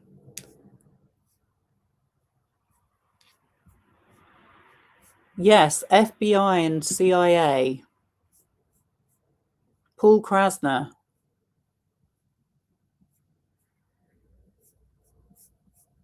The travel agent. What? I don't know. I don't know. But anyway. I'm just saying, I think if you're looking for CIA connections, you might be looking in the wrong place. Whoever's telling them they're CIA. Oh, this was from GMAX. Last one. GMAX said in 2010, I'm so happy it's done. Just sad that you didn't seem better about it. I was trying to work out what she meant by that. What an odd story about CIA.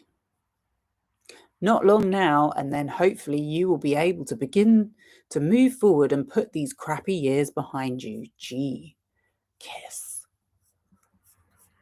These people are so weird.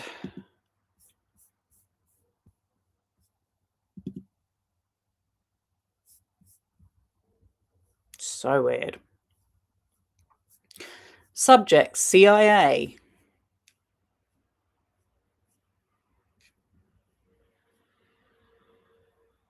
Oh my God, yeah, this one. Neil Cerebriani to Jay. Great seeing you. Hi, Jeffrey. It was great seeing you yesterday. Going back to our conversation, I wanted to link to a site for deep fake voices. Redacted. Very cool. I saw them at a CIA briefing a while back. More info about us, our overview deck. Best Neil. I'm just saying, like, Are you sure you're calling the right people CIA? Anyway, I'm just trying to be silly.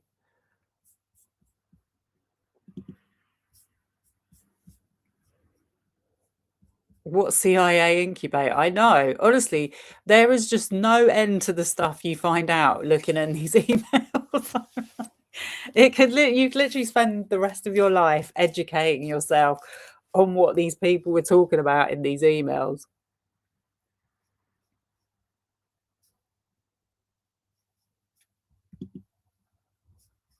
What I meant was, since he is dead, I guess no one is really mentioning if Roger Ailes is in the Epstein files. No, I've not looked for him.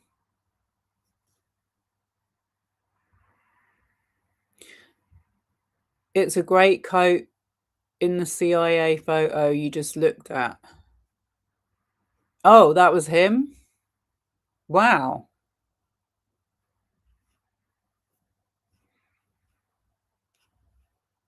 Oh, you follow Steve Bannon? I'm just reading your chat. Yeah, I agree with you, Kayla. Like, I couldn't go there. I don't even look at what commentary channels are saying, let alone the their ringmaster, right? Especially learning that he's a domestic abuser. I mean, why I'm not surprised. Why I hadn't already thought of that, I don't know. So I think this one is from Sarah, because she said,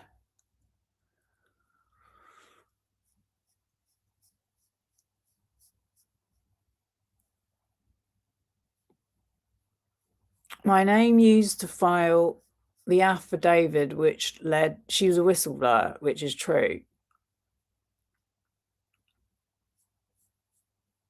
Still zero protection as the royal family and all of Maxwell's associates harass, stalk, defame and smear me for 6 years. And to be fair, we do hear about so many whistleblowers that suddenly die and we're told it's a suicide when there's literally no evidence of a suicide.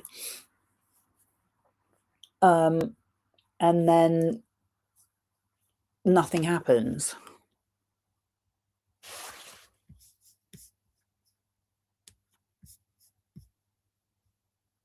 So I think her fears are very justified.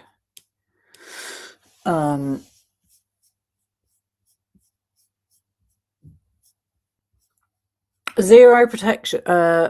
Right. My name used to file the affidavit which led to the Epstein arrest. My sister used to take down Maxwell. Still, zero protections as the royal family and all of Maxwell associates harass, stalk, defame and smear me for 6 years. Death threats are veiled, all except one. See, now this bit, I was like, I had to go and look this up because Whitney Webb, I was like, not Whitney Webb. The death threats are veiled, all except one, from a researcher for a hack conspiracy peddler named Whitney Webb. Now, I thought this was from Ghislaine Maxwell. Sorry, not Ghislaine Maxwell. Virginia Roberts.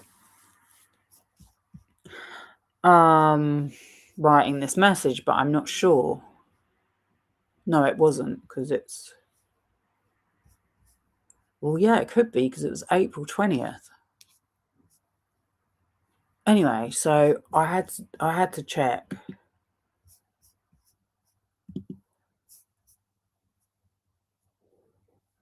Whitney Webb, Virginia Giuffre recording.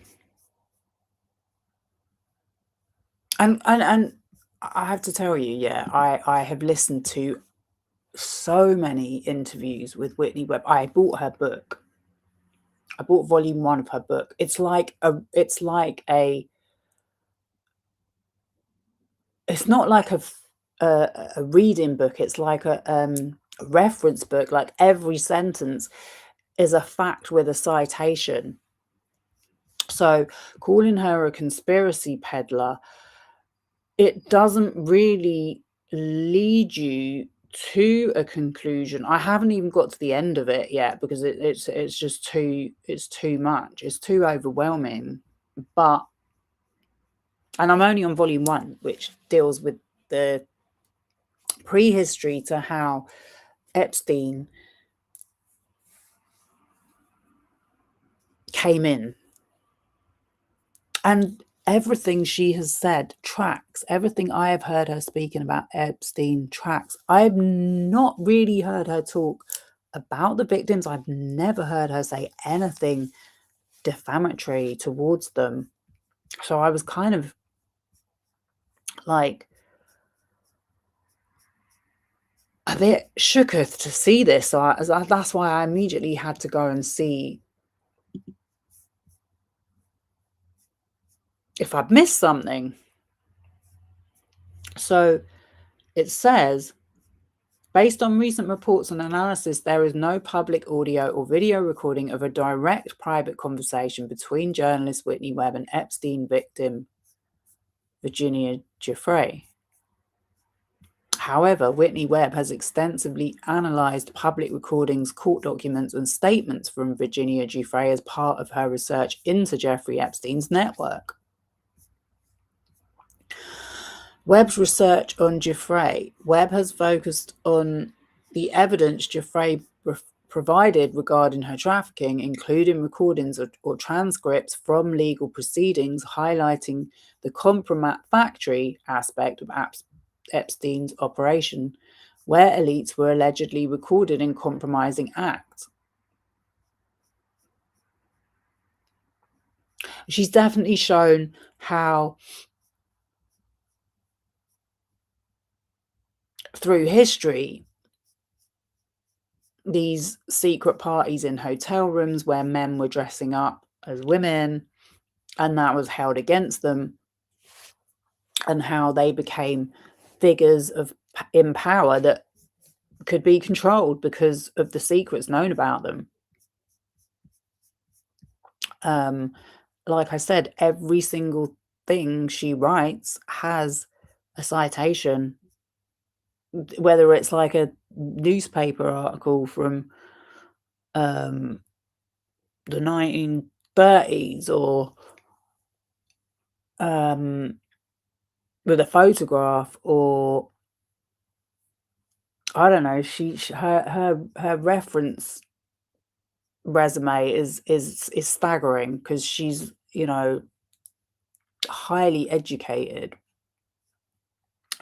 but she doesn't have her own channel. She goes on a lot of channels that do make conspiracy theories out of some of the information she has provided. I think that would be very fair to say. So yeah, I just wanted to add that little extra bit of research I just quickly did there, because I was like, please don't tell me Whitney Webb has been spinning me a lie all this time.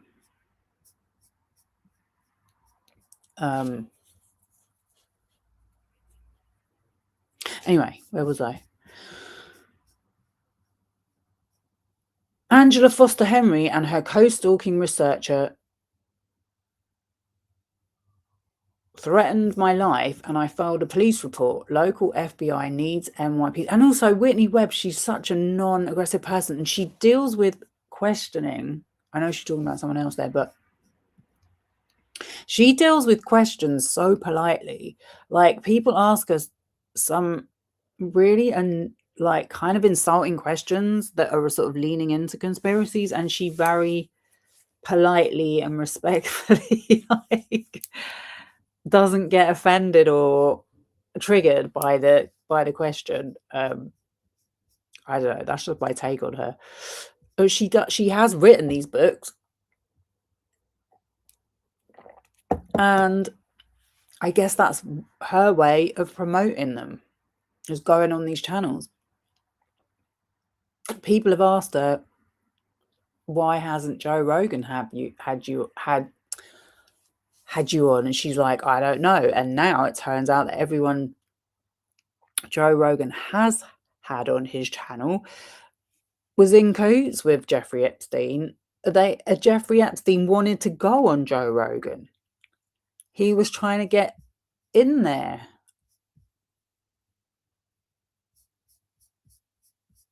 Joe Rogan said no. Apparently. Local FBI needs NYPD to at least declare me a state witness. Guess who refused? NYPD. After coming to visit me here at my home in the South for my testimony prior to arrest, they used me just like David Boies, then left me alone, baffled, in danger.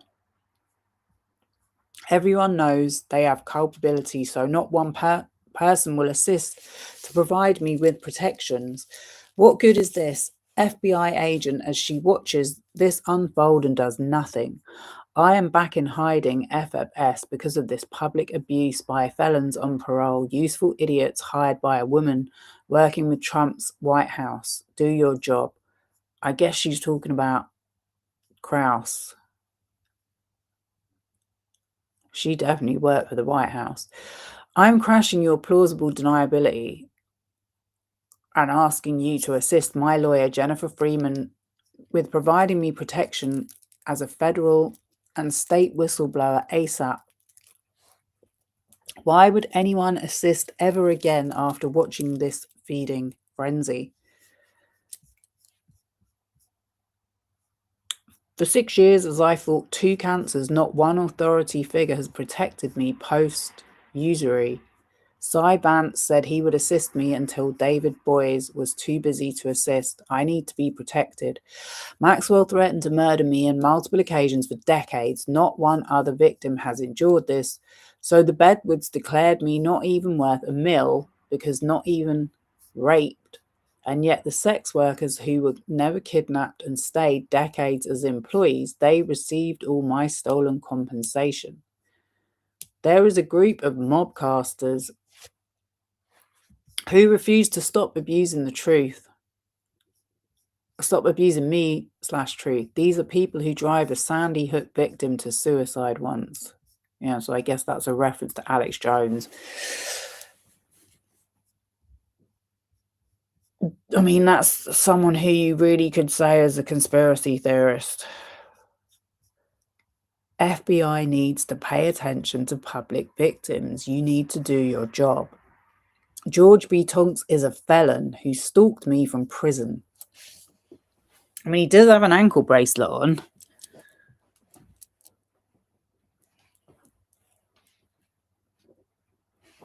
So I guess he's done something to break the law. And I have reported to DOJ, Chicago Police, NYPD, and you, do something. I am being gang stalked as a crazy conspiracy nut uses her stolen credibility to declare me a liar. Whitney Webb is a conspiracy theorist who is colluding against victims. I've just not picked up on this. I feel really bad, but I'm going to be looking out for it. But I've honestly not picked up on this. I've heard her talking about the stuff he was doing with AI, the investment stuff, his history with Les Wexner. I've never heard her really talking about the victims or against them. She illegally recorded me. This is where I looked up recording. She illegally recorded me following brain surgery and then released the recording on YouTube for fast fame. She doesn't have a YouTube channel. She doesn't have a YouTube channel, and I've never seen her play a recording when she's been interviewed. And if I watch all of her interviews in 2025, yes.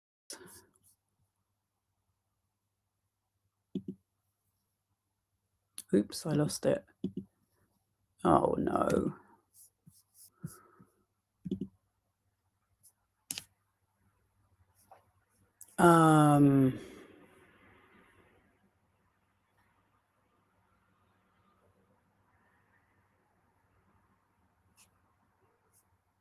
I don't know which one it was now.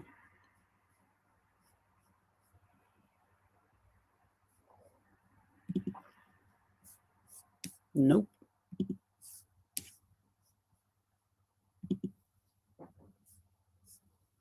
Was it this one? Yeah. Sorry about that.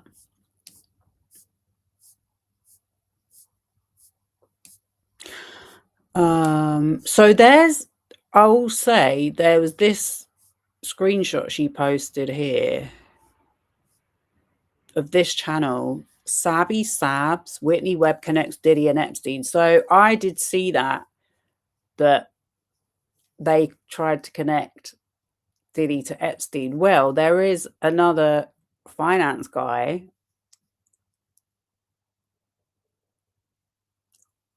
Ron Burkle, who was very tight with Diddy. I think he's godfather to his kids. Very tight with Clinton. And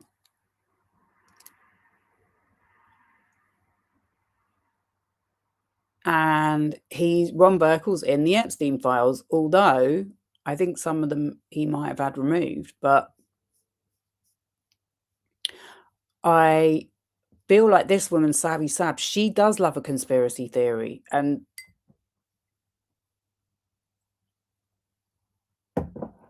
I think she tries to use Whitney Webb's content to justify some of her conspiracy theories. I'm just saying. I'm just trying to be fair here. Does anyone else follow Whitney Webb in the chat?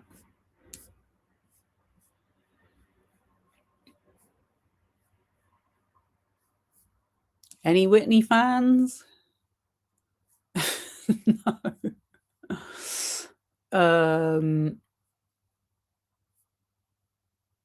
Megyn Kelly.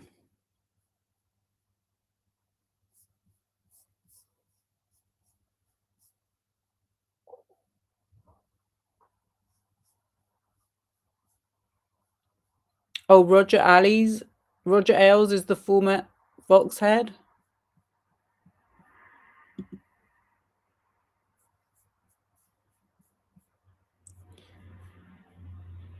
Megyn Kelly, yeah, she's a typical example. That's someone who doesn't have good sources. I mean, look, I don't want to come across like I'm being really biased into my sort of like admiration for Whitney Webb, but I've seen times where she has been called out on Twitter because she still uses X, and it tends to be the right wing. Well, it is the right wing, and not that she is on the left, because she is politically neutral. She doesn't even live in America. She lives in Chile. She's left America. I think she goes on whatever channel will invite her on, but I've sort of wondered about what the threshold is for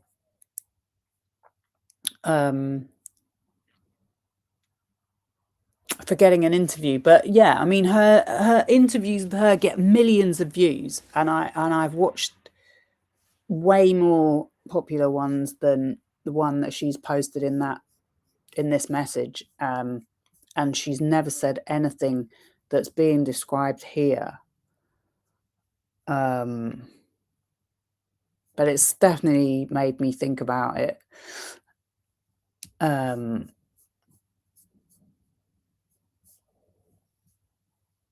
yeah, a lot of the channels she goes on are kind of like crypto channels, because I think they were doing a lot of research and work into crypto, and now it turns out that Epstein was an investor in crypto early on, as well as using it for sex trafficking. You haven't heard of her? Oh my God. Guys, you've been missing out. I'm telling you. Okay. Yeah, she's. I'll post. I should do like a little.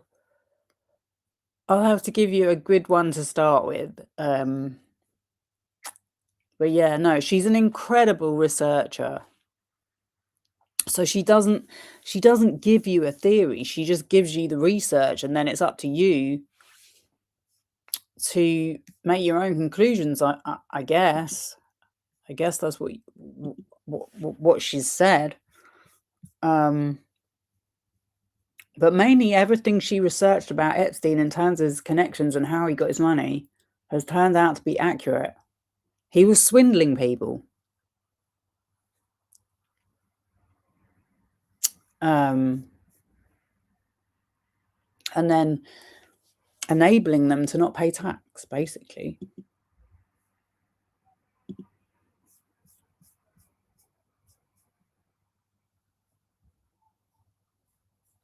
But anyway, yeah, she illegally recorded me following brain surgery and then released the recording on YouTube for fast fame.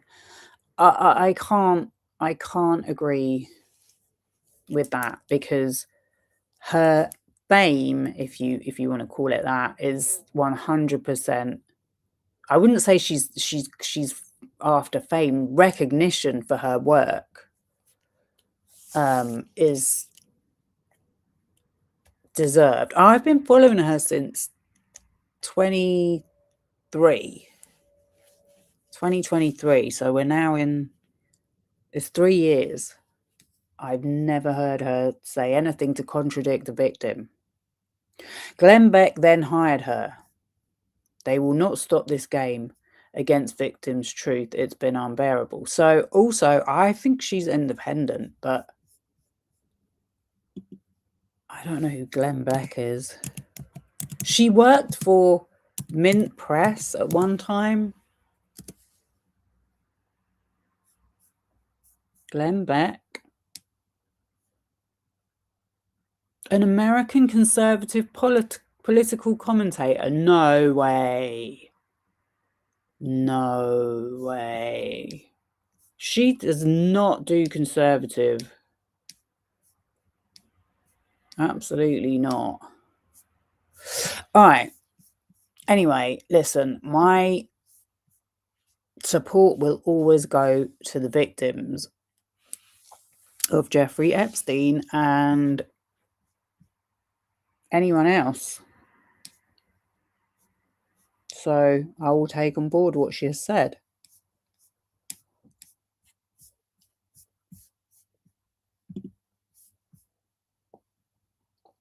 Sarah, if you're watching, you're always welcome over here. We will stand against these bullies. We don't entertain it. This is just a safe space for us to have a nice little chat and be nosy on the internet and see what the hell's going on out there. Right, have I done all of these?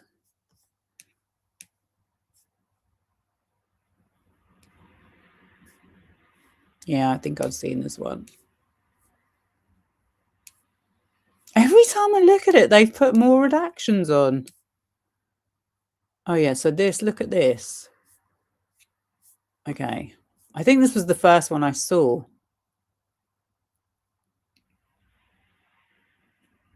No one can pretend they didn't know felons were stalking me as a federal state witness. I have raised all deniability and asked for assistance instead of opposition.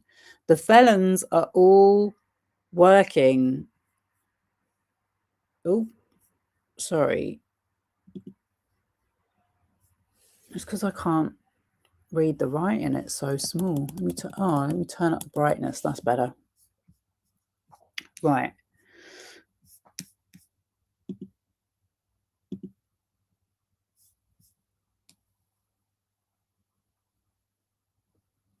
Did I show you that thing where that George B. Tonks was saying that we have to pay back money to the royal family? It might be in this bit. No one can pretend they didn't know felons were stalking me as a federal state witness. I mean, Virginia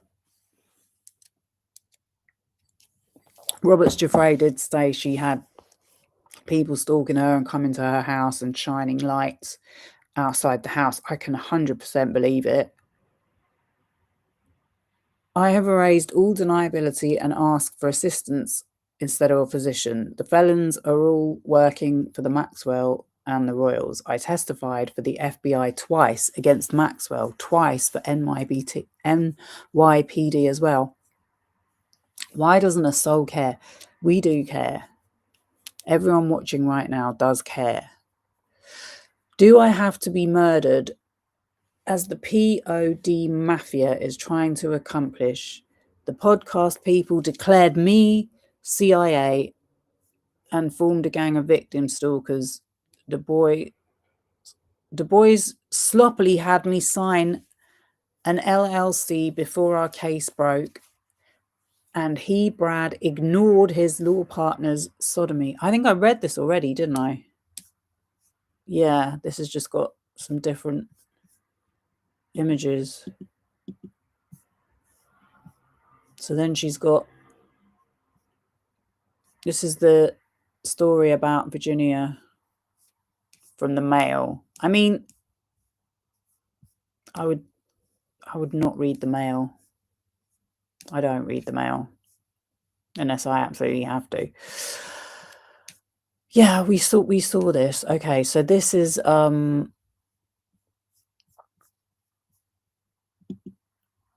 George B. Tonks. Just a reminder that pathological liars article. So this was her selling a free Ghislaine t-shirt.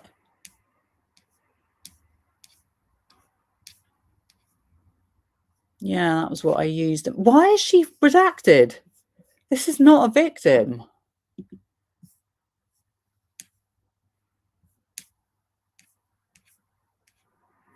Nor is Fergie, Sarah Ferguson, nor is...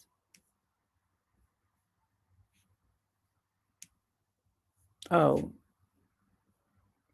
I don't know who else that is.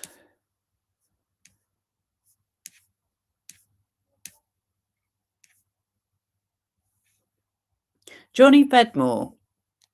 Anything something says should be inadmissible in every court because she lies every second word. You know, I don't blame you. There are so many accusations flying around that we all get slapped in the face here and there. Does anyone think Ghislaine Maxwell is behind this by any chance? Who is Stanley Pottinger? I don't know. I don't want to know. How elites will create a new class of slaves, Whitney, Webb, and Glenn Beck. Oh, okay. So she's gone on this guy's channel. Yeah, but it's like, okay, another whistleblower. Let me see let me see what my chat is saying, because I don't want to feel like I'm losing my mind. But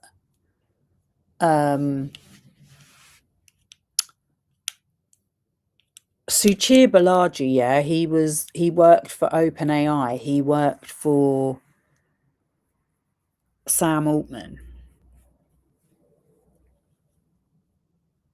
Sam Altman is accused of SA by his sister when she was a kid. So it's an ongoing case.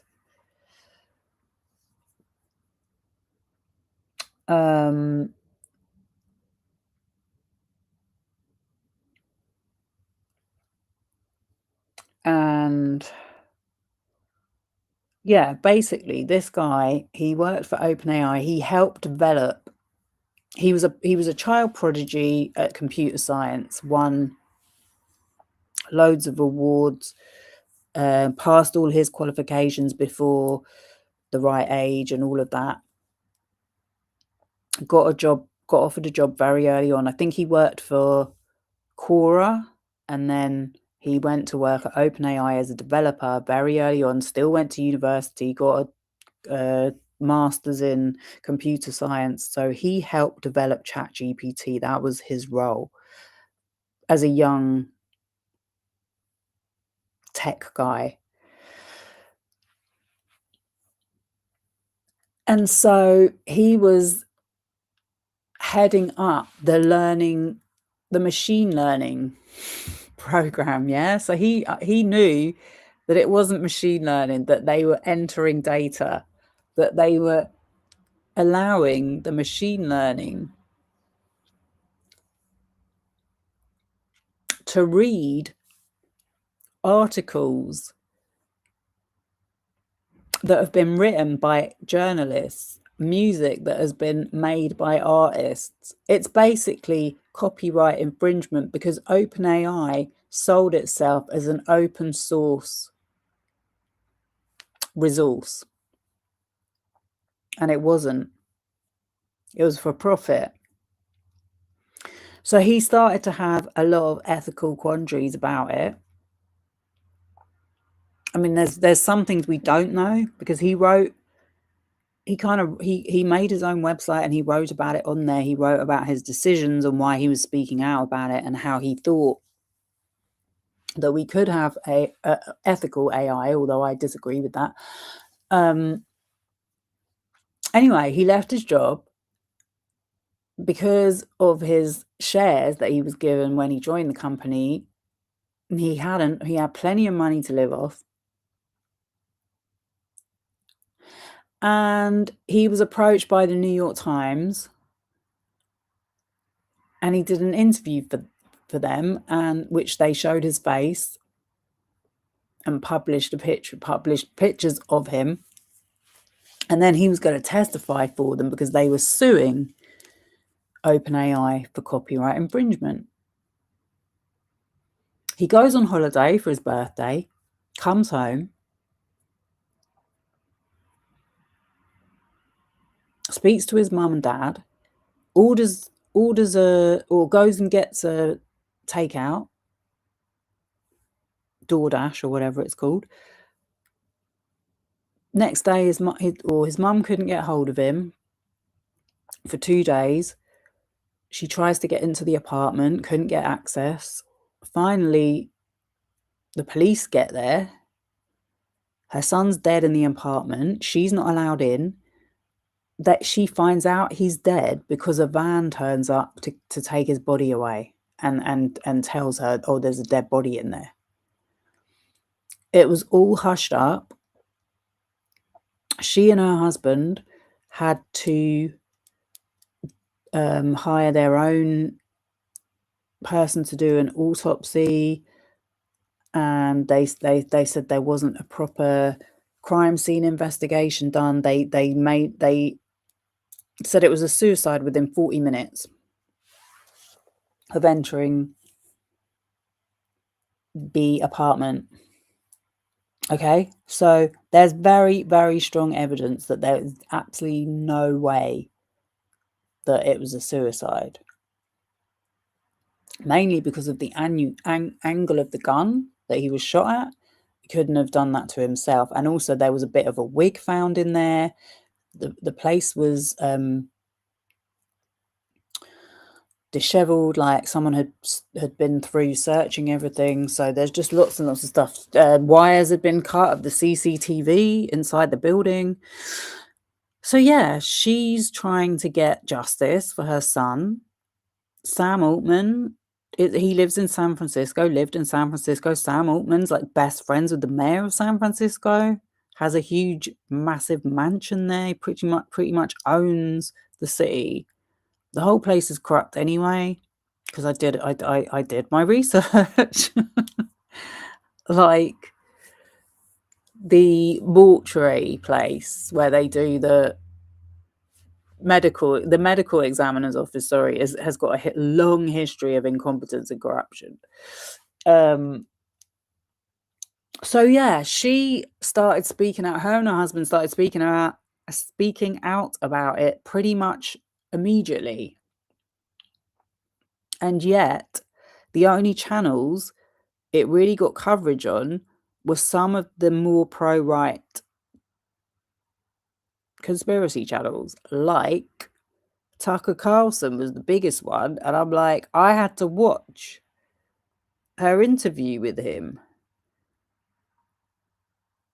And it makes you start questioning your mind, because you're thinking, well, this guy is not a good channel to be watching.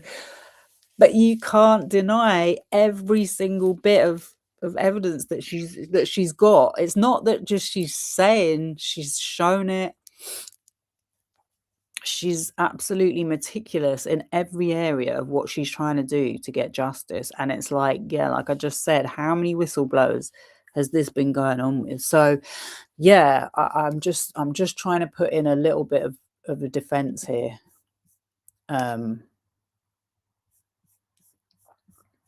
I'm really shocked that she's gone for Whitney Webb. It's awesome how Whitney isn't afraid to go after the whole truth. We need more journalists like her who aren't afraid. Yeah, but it's funny that he should say that, because these are the exact people, journalists that actually do investigation and research, that these commentary channels are trying to sue, not trying to sue, but are suing and shutting down and saying they do a better job. That's what their viewers say. Ethan Klein, Alexa Nicholas, there's a whole ton of them out there.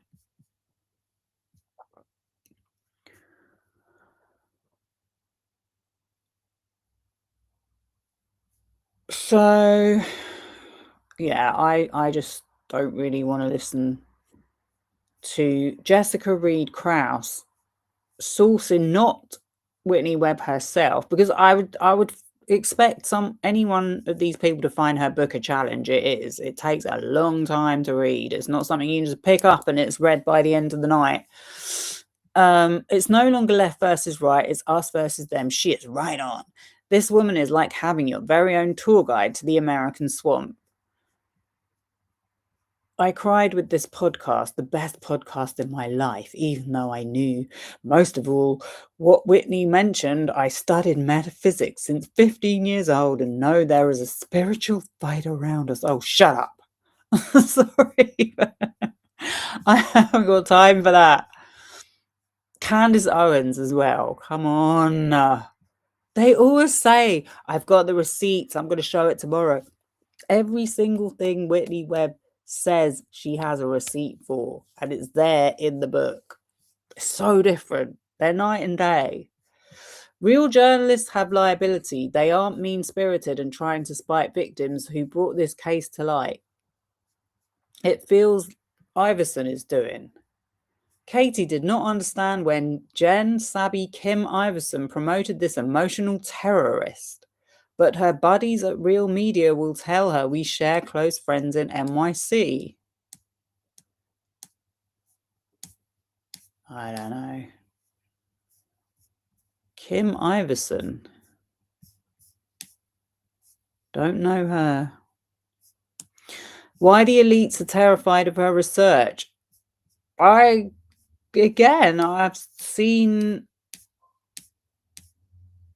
right-wing people calling her out on Twitter, and she's literally said, actually, this is what I actually said, and shown them a receipt. Like, she's not someone that gets into Twitter drama. This woman and this guy, don't get me started. Don't get me started. I think this guy's actually outed himself so badly, but I always knew from day one of watching him what he was about.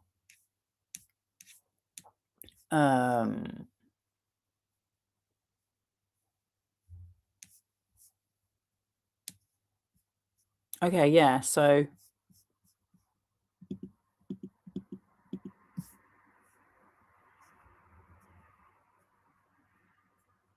Alex Jones, isn't it? Alex Jones was one of those people calling for the Epstein files to be released. Since they've been released, I've not really seen him talking about, or I've not heard other people saying, I've actually heard other people saying, why isn't he talking about it? I'm pretty sure Whitney Webb hasn't been on his channel.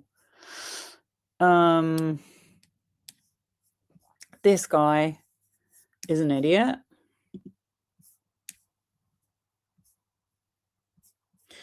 Nick Bryant is calling himself the Epstein whistleblower, but he never met Epstein. Everyone's the Epstein whistleblower all of a sudden. Everyone. It's the biggest topic right now. Oh my God, yeah, this is when we get into Dan Wootton. Having done a media smear tour, the James English. I knew it was James. James English, yeah, that's him. James English.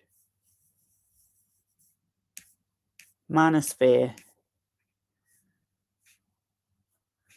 Having done a media smear tour to call something and something liars on the James English podcast, Dan Wootton outspoken. Dan Wootton, don't even go there. And Good Morning Britain, the vile and shameless Vicky Herpes has finally stopped posting baseless nonsense about Epstein, Maxwell, Trump, and Wexner's accuser and whistleblower. Click to download.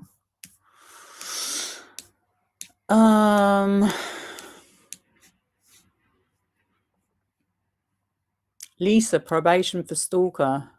Help. He is sharing wire fraud obtained conversations to 2 million via Lady Harvey, my private medical. Help me. The US Attorney's Office has been told about this, and they have told the FBI about this stuff. I cannot personally do anything but give the information to them. You are free to consult your legal counsel to ask them what to do and what legal action you can take against Mr. Tonks. Hopefully this will get him to court soon and conditions can be added to keep him off the internet. I'm very sorry, there's nothing I can personally do. See, now this photo was unredacted. Why was Ghislaine Maxwell's face redacted? Wild. Absolutely wild. JP Morgan to pay $290 million to settle Jeffrey Epstein's accuser's suit. Settlement, if approved by court, would be one of the largest ever for civil sex trafficking case.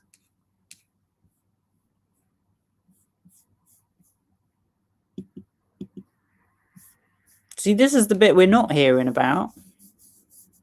Jamie Dimon is definitely mentioned in those Epstein files. More than mentioned, he's participating. When JP Morgan Chase bought First Republic Bank in May, all eyes were on its CEO, Jamie Dimon. Here's how the executive strategy for managing risk propelled him to the top of the banking world. Photo, John McColgan. Good morning. Okay, we've seen that. I'm really sick of this George B. Tonks.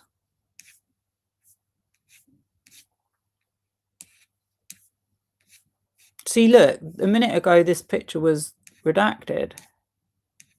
Or am I imagining it?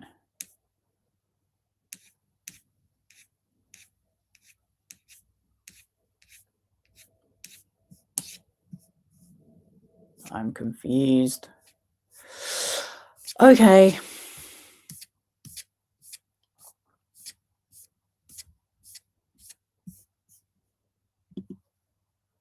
I wonder if Whitney Webb is going to respond to this. I'm looking for her response. I'm waiting for her response. I think we just seen that. Have we done all of it?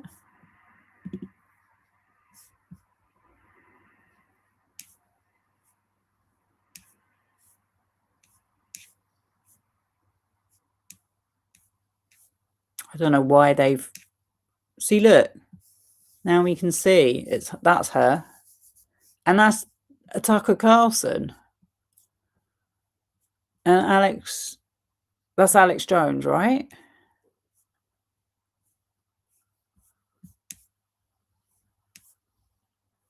Yeah, and now that's unredacted.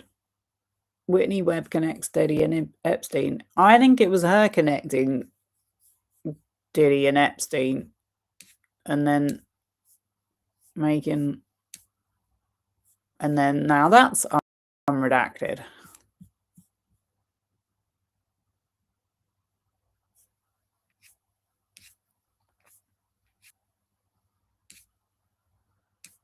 This George Tonks guy sounds like such an idiot.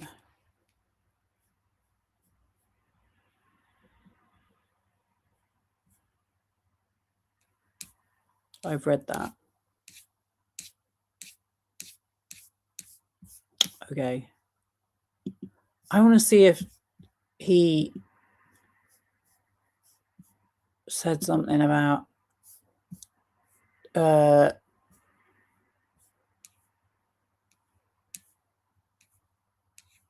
victims. Virginia Giuffre needs to pay the money back to Prince Andrew. I mean, formerly Prince Andrew. Let me go back to it.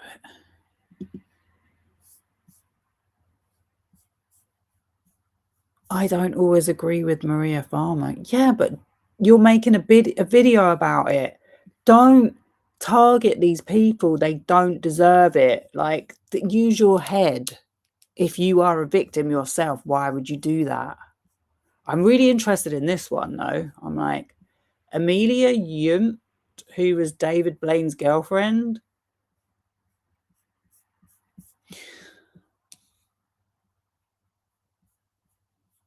Great post, Lady Victoria Harvey. Imagine thinking Lady Victoria Harvey's a great person. Lady Victoria Harvey has always been truthful. No, she hasn't. She hasn't. She's never been truthful. She's a complete liar and idiot. Right. I can't remember where I saw that. But yeah, as soon as I saw that earlier, I was like, that guy's a frigging idiot.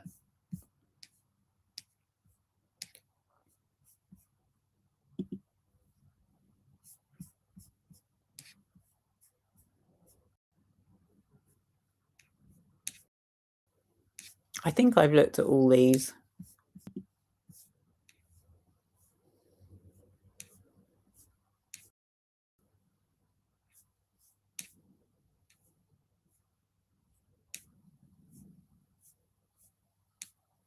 I mean, all I will say is that this is why when I make content about creators, it's for a reason, because they attract troll farms. This is trolls. This is trolling. It's inappropriate behavior to be posting this stuff, tagging people. Look.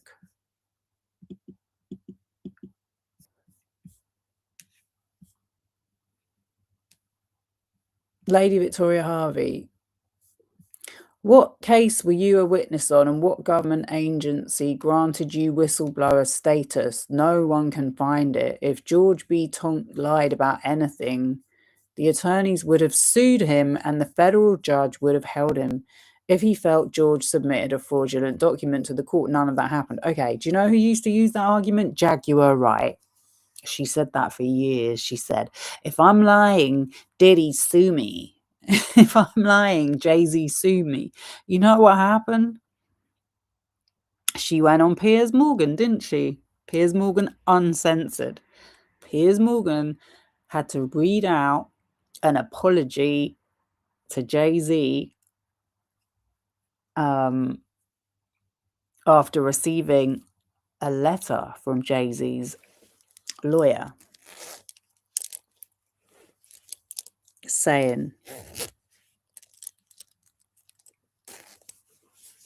that he was out of order for spreading this stuff around because there was no basis. It had no basis in fact. Piers Morgan portrays himself as a serious journalist. He's been an editor of newspapers. He's been a sacked editor, but that isn't journalism. He knows it. And he's got financial backers, and that he was told to back down. So he had to retract, he had to delete the video, he had to make a statement apologizing to Jay-Z, even though he calls himself uncensored. And Sean Atwood had to delete all his content as well. The reason why they don't get sued is because who the hell is going to waste their time with this idiot? That doesn't mean you just come out and say whatever you want and it's true. And then doing a Pinocchio thing. Are you worried about everything you and told George B. Tonks? You should be. That sounds very much like a threat to me.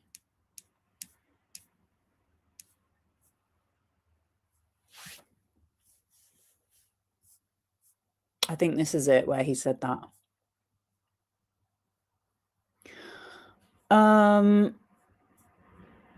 On March 26, 2024, you appeared as a guest on the Dan Wootton Outspoken show where you stated, "I'm waiting for George Tonks to be able to speak first.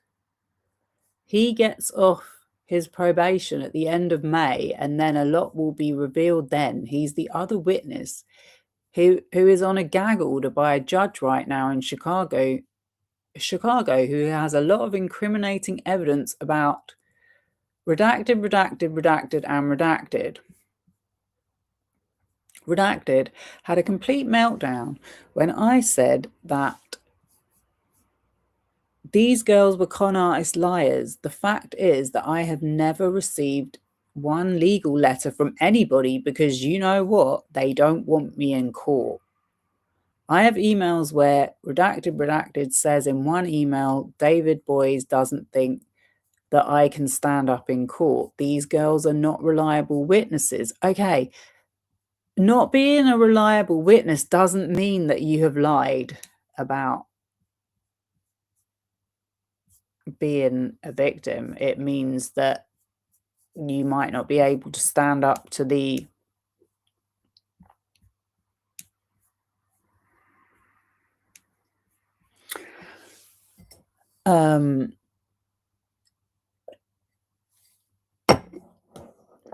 I don't know what, I can't think of the word, the hardship,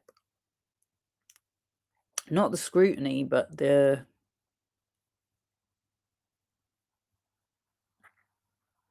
anyway, just like not being sued doesn't mean you're telling the truth. Not being a reliable witness, credible witness is a different word for not trustworthy. Reliable means they might have a lot of issues. They might not be able to deal with the strength of being crucified by these lawyers that work for Maxwell and Epstein. People like Dershowitz, I wouldn't want to go anywhere near the guy. Talk about psychopathic.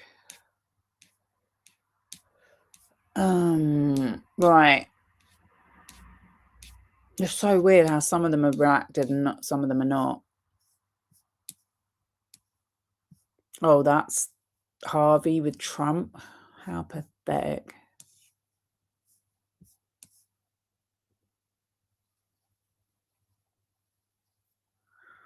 Johnny Vedmore is Whitney Webb's boyfriend and cute British baby daddy.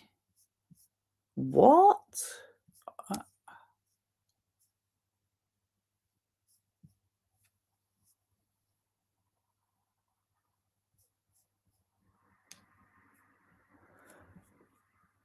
Admits being a Zionist, you fool. She was studying the Talmud. You are seriously off the mark here. I don't know what the hell is going on here.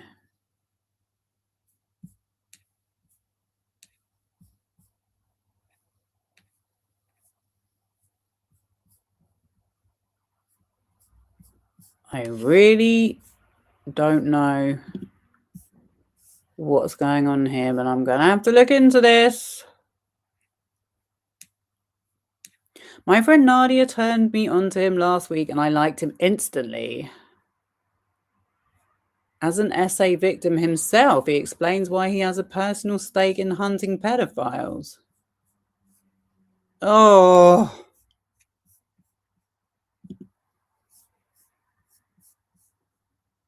Sorry.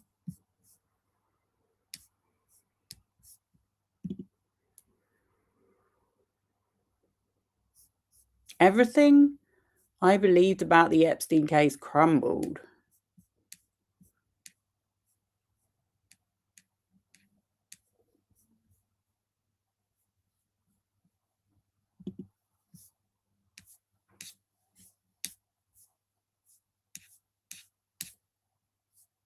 I tell you, the formatting in this website is unbelievably hard to navigate. Oh, I've lost it. Okay.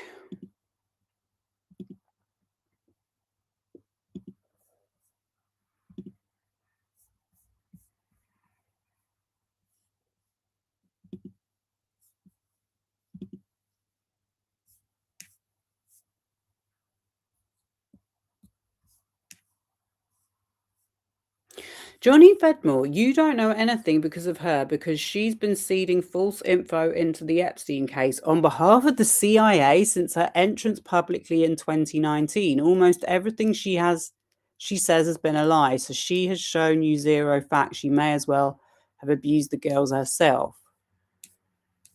I don't know who he's talking about. But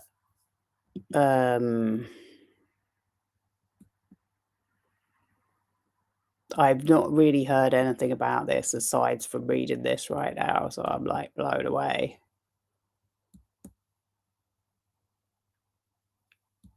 Whitney Webb herself, I've never heard her talk like that.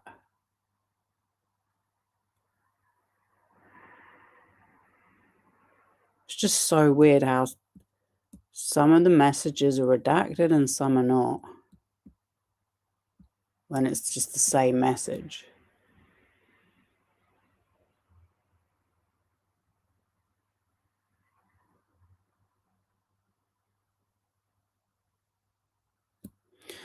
Right, there's nothing more there.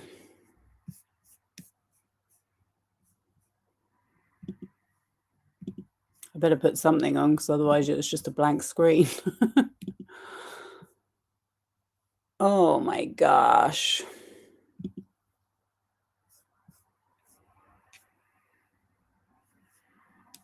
Right, Vicky Ward. Okay, I don't really know anything about Vicky Ward. Just the same messages again. All right, let's leave that for a minute. That is all the house, the house inhabit documents I have to show. I've shown that. I'm just checking I've looked at everything that I was gonna for tonight. It might be time to end. I've showed about Steptoe. George B. Tonks.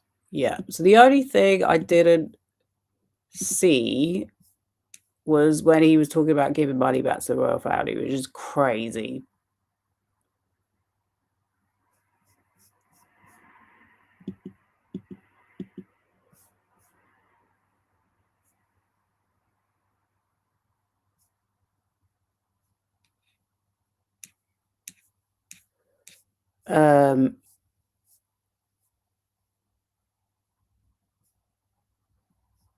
Crazy.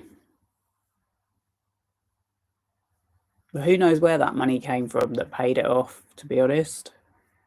I'm sure we'll never, there's no transparency.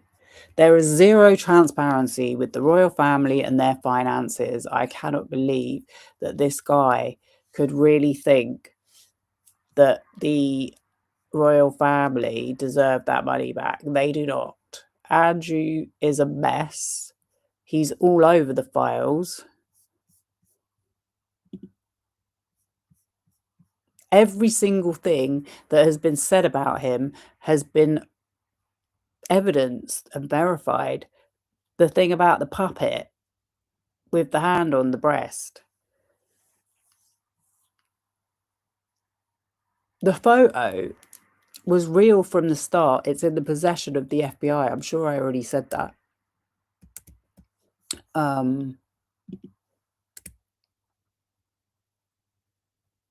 Him being on the island, the flight logs. How could she have come up with that in whenever she spoke to the male? And then the flight logs were information she didn't even know then. That wasn't released until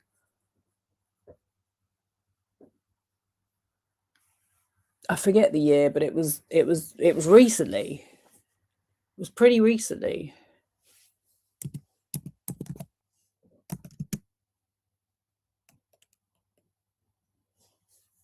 Him, right? We're going to end with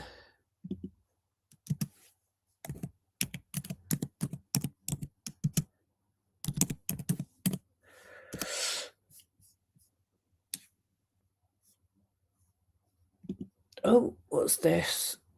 I'm not really a fan of the BBC at the moment. After they copyright claimed my video.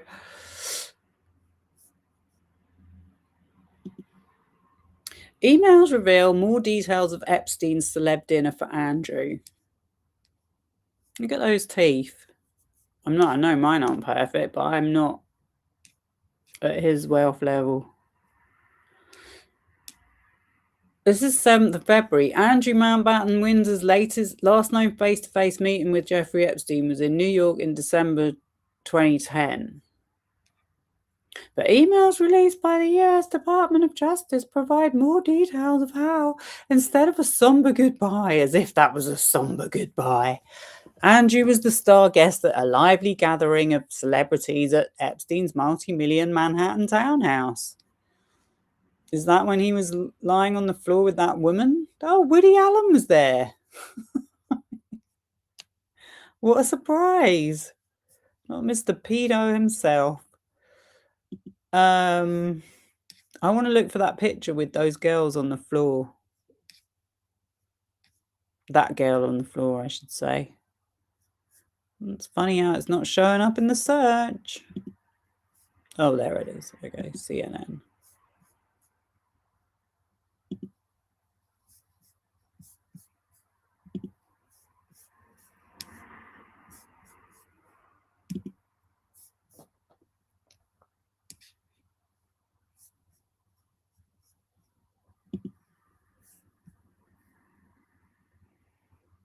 Yeah. Have a look at that, Tonks.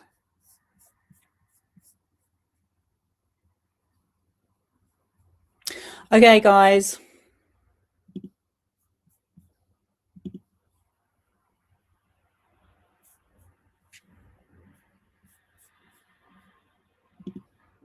I think I'm done. Thank you so much for the chat.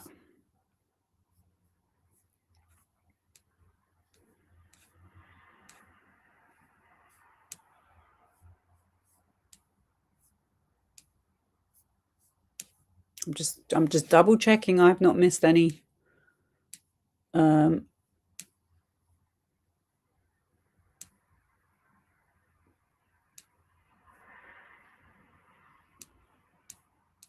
Okay. Okay. I'll see you in the next live stream. Take care, everybody. Bye-bye for now.